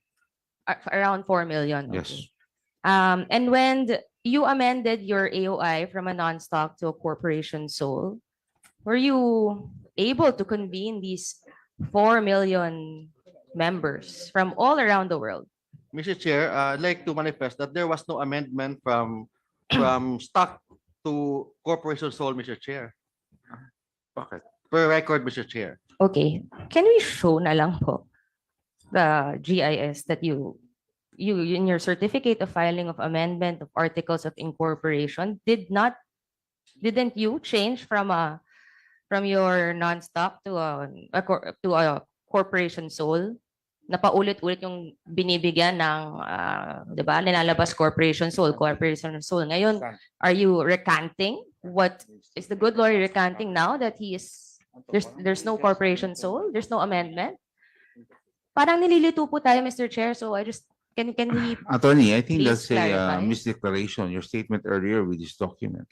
So based on my personal knowledge, Mr. Chair. We're not asking. This is a document that you These are submitted. documents already. I mean, alam po ninyo, pag nagsabi yung, tingnan nyo na yung dokumento para maging tugma. Anyway, so kita naman po natin may dokumento na they submitted, no?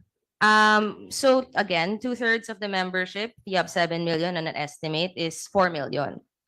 And now you're saying you don't know how they convened or whatsoever. Walang pictures of this milestone to have 4 million. It's such a big, diba, event all over the world. May I know the question, Mr. Chair? Do you have any proof Do you have that, any proof that you've you know, the convened? membership? That is an estimate, Mr. Chair. No. I attended- No, we're talking of any proof that you convened. Yes, because as stated here in your certificate of filing of amended articles of incorporation, which you submitted to the SEC and you submitted to Congress as part of your repertorial requirements, on November 8th, you got the vote of at least 2/3 of the members of the corporation, right? Mr. Chair. Yes. And this is to amend to make it a corporation. So Attorney. I already answered that, Mr. Chair, that I'm not the lawyer of the Kingdom of Jesus Christ. I'm the lawyer of SMNI, Mr. Chair. I have no personal knowledge about the Kingdom of Jesus Christ, Mr. Chair.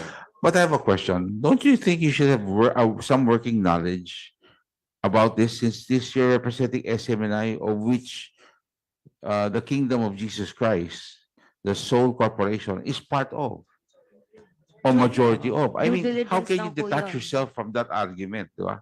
Na dapat hindi ko kayo pwede magtago ron eh. Yes, Mr. Kasi Chair.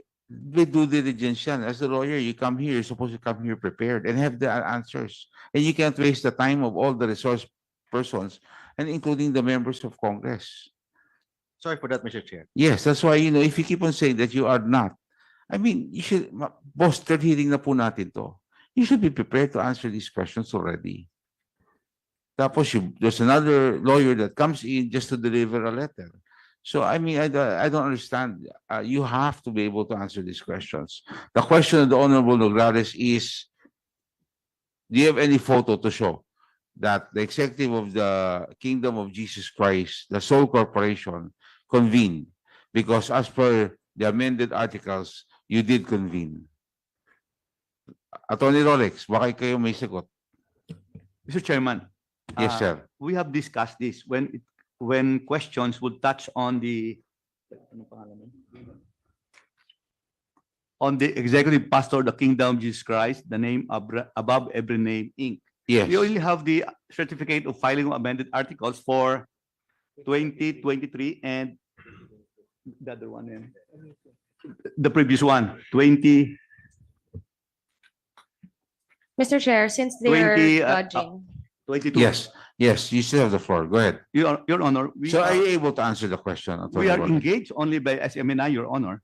And later on, during the second hearing, we agreed to be lawyers for Ms. Badoy and Mr. Celis, but not for the executive pastor, Your Honor. This is a Yes, different but entity. these are already amendments to the incorporation, the corporation that controls the SMNI. Now, hindi po dapat alam niyo ang sagot ito? Your Honor, how can you say that you don't have working knowledge and come here and we talk about this? How can there be an intelligent discussion with the resource persons? Mr. And Chair, how can you defend SMNI? Your Honor, if you do not know a basic question as far as this particular sole corporation. with due respect, Your Honor, we are called here to answer for one, the alleged 1.8 billion travel expenses expenditures of the speaker. Number two, the red tagging allegedly made in a program in SMNI. Well, very good, Attorney Rolex. But I do not have any knowledge on what happened in 2006 when the vote was taken. With due respect, Your Honor. Mr. Chair, please. Attorney, ganito lang po yan. You're also Yes, Your called here to defend SMNI. And in SMNI, there is a sole corporation of this nature. That's why we're just asking you, you cannot escape from the fact that this has to be part of your job to be able to justify their very existence. You cannot say that hindi po ko abogado niyan. then pwede niyo sabihin, lahat yan, di ako abogado except SMNI. Ang problema, marami hong tao at maraming korporasyon nagkocontrol ho dun sa SMNI eh. So kailangan, hindi po dapat, I mean, if there was a reversal, kayo po nako po rito at ako po dyan, at ako po yung abogado, hindi ba dapat, alam ko rin yan. Definitely, the view there is better than the view here, Your Honor. Thank you very much. At least we're clear, Attorney Rolex. But you know, I once sat over there for 9 years, Your I Honor. know, and I used to watch you. And I knew you will ask questions like this too. Okay? At di nyo pinaparusot yung mga resource persons pag hindi tama yung sagot. The Honorable Nograles. Mr. Chair, klaro ko lang Thank po, you, Your Honor. no, sanabi po kasi ni Attorney Suplico na they're being called here for, you know, these, yung mga red tagging. Sa Oo. agenda A. Sa agenda B tayo, we're talking about the resolution here. To Yes. clarify lang po. And which you are still also the lawyers for SMNI on this resolution, which is simply to urge NTC to suspend because of violations of your franchise. Correct, Mr. Chair? Yes. Okay. So, iklaro po natin, let's not mislead right now what's happening. Hindi naman po ako yung nag-file nun. Pinag-uusapan natin ang resolution na final ko to urge NTC to suspend if we find na violations. Okay. And in any case, since they did not do their due diligence as lawyers, there is section 114 of the revised corporation code.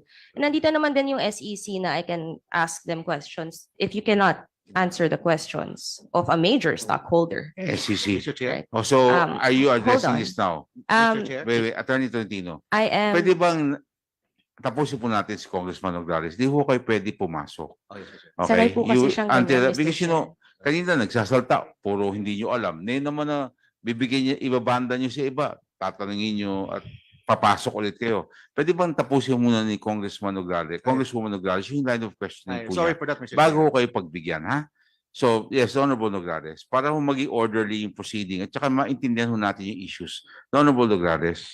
So, section 114 of the revised corporation code, which embodies the rules for corporation soul, since gusto naman po nila tayong turuan tungkol sa corporation soul, explicitly requires that at least 2/3 of the membership will give its written consent or has voted to incorporate at a duly convened meeting of the body. SEC, tama po ba, Mr. Chair? Yes. SEC, please answer the question. That is correct, Mr. Chair. And even jurisprudence, Iglesia Evangelista versus Bishop Lazaro, GR number 184088, July 6, dated July 6, 2010, states, even an amendment as well requires 2/3 of its membership, the vote or the written consent of its membership that convenes for that sole purpose. SEC. Correct? That's correct, Mr. Chair. Okay. Dito po, makikita natin sa pag-file pa lang nila ng Certificate of Amendment of Articles. That's why I highlighted it. It says 2/3 of the members of the corporation, which is not membership and violative of Section 114. Is this correct, Mr. Chair, to SEC? That appears to be the case, Mr. Chair. Yes. But of course, alam naman po natin mandatory, I mean, may mga submissions yan ng documents and you have to, SEC has to, if nagbigay sila ng documents, kailangan naman pong, di ba, i-approve. Yes. Right? So, can we show na lang the next slide? Next slide, please. So they have a trustee certificate which is notarized, no? Sworn. There's an oath there. Sabi naman po nila, contradictory to the first page of the submission, this is attached to the 2006 amendment. Meron naman silang 2/3 of the members in a special meeting called for that purpose and jointly held on November 8, 2006. So I've been looking through the website. Wala mo naman po kasing pictures, walang anything. So if SMNI na lang po can furnish us a copy of a photo or proof of the notice. Kasi 2006, wala pang, hindi pa pwede yung mga Zoom pag board meetings. So dapat, di ba, nakita yan na magkasama-sama sila on November 8 specifically, especially for that they called a meeting. I'm really hoping SMNI would be able to submit such documents or proof. Because if not, Hindi po ba to SEC, this is grounds for cancellation because of SEC. fraud? Yes, Mr. Chair, any document that appears to be fraudulent or false or contains false statement submitted in support of filing of articles of incorporation or any amendment that constitutes fraud in the procurement and may be cancelled, Mr. Chair. So mukhang kahit yung SEC, binibigyan nila ng iba-ibang requirements, I mean the documents na contradictory to each other. The Yes. first statement on the first page of the GIS, and mas malala, if they cannot prove this, Mr. Chair, this is a criminal offense for perjury because this is under oath. The same as the document submitted to us na iba po ang sinabit sa atin sa Kongreso, na nalaman po natin today, and sa SEC, edi po, fraud po yun. So, to clarify lang po then with SEC, para malaman po natin within the purview of SEC anong definition ng fraud. Meron po kasi akong nabasang administrative case number 03-15-173 on Nature's Garden Park versus Enforcement and Investor Protection Department, where you defined fraud within the purview of SEC to be fraud as actual or constructive. And in the same case, you mentioned that any material statement made by an incorporator in its articles of incorporation or amendment that turns out to be falsehood would be considered fraudulent. And again, yung fraudulent na to, regardless of the incorporator's intent or knowledge of such falsehood, correct, Mr. Chair? Yes, That's correct, SEC. Mr. Chair. Correct, Mr. Chair. Essentially, pag mag-good faith na naman na argument, no, that they didn't know, they didn't comply, it's still going to fall as fraud within the definition of SEC. Correct? SEC. That's correct, Mr. Chair. And you. fraud in submission nga, even if they say good faith, is a ground to cancel such amendment or certificate of registration. Correct? That's correct, Mr. Chair. Ano mangyayari? Okay. Proceed.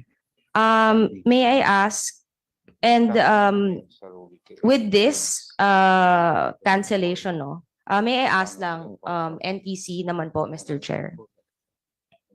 Please proceed. For NTC, it is within the power of the NTC to issue certificates of public convenience for operation of communications of radio and television broadcasting system, correct? That is correct, Your Honor. And corollary to this power and to your regulatory powers, does NTC also have the power to suspend such certificate, license, or permits? Sagot. Proceed. If the violations are directly in violation of the CPC that the NTC issued, then the NTC may consider, Your Honor, but we take into account also the other jurisprudences in light of this. Thank you. Essentially, Mr. Chair, we just want to clarify from NTC. If we see violations, now that we're seeing several violations within especially the franchise of Suarezug, and even if we dig deeper and see more violations, does NTC have the power to suspend while we're looking into violations at magkakaputukan po na lalabas po ang violations? Mr. Chair. Your Honor, we will be evaluating very carefully the resolutions and whatever that this committee may come up with too, and we take into account also the existing mandate that we have and the corresponding jurisprudence. Yes, Mr. simply Chair. that's why our resolution is to urge NTC, no? So to enlighten lang everyone, I suppose, let's run through na lang po the violations. First, di ba, yung ground naman po ng pag-urge natin sa NTC dahil may violations sila sa franchise. Klaro naman po, kanina pa, that we have, next slide, please. On their franchise, which is RA 11422. Section 4 was violated, diba? Not to use the station or facilities for dissemination or of deliberately false information or willful misrepresentation to the detriment of the public interest. Okay, next slide. Last meeting, of course, we established this with this whole shift of the controlling interest, no? And again, this would hit another provision in their franchise, which is on the next slide, Section 10, which we have established that there is no prior approval on the transfer of the controlling interest. And then that's the first sentence of Section 10. The next slide, please. There's also a violation on the requirement to report within 60 days from the transfer of the controlling interest. So, punta tayo sa mukhang ngayon, dahil sa nakita natin, no, that the latest GIS statement that they submitted to us is different.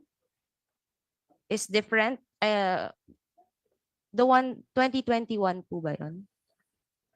2021 GIS submitted to us on the repertorial requirement is different from the one that they submitted to SEC. Mukhang ngayon may violation na rin po sa Section 12.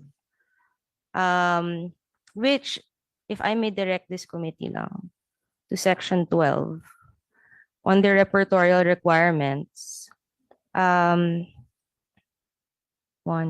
the third paragraph, actually the second paragraph, the annual report shall include an update on the rollout, development, operation, or expansion of business, audited financial statements, latest general information sheet officially submitted to SEC.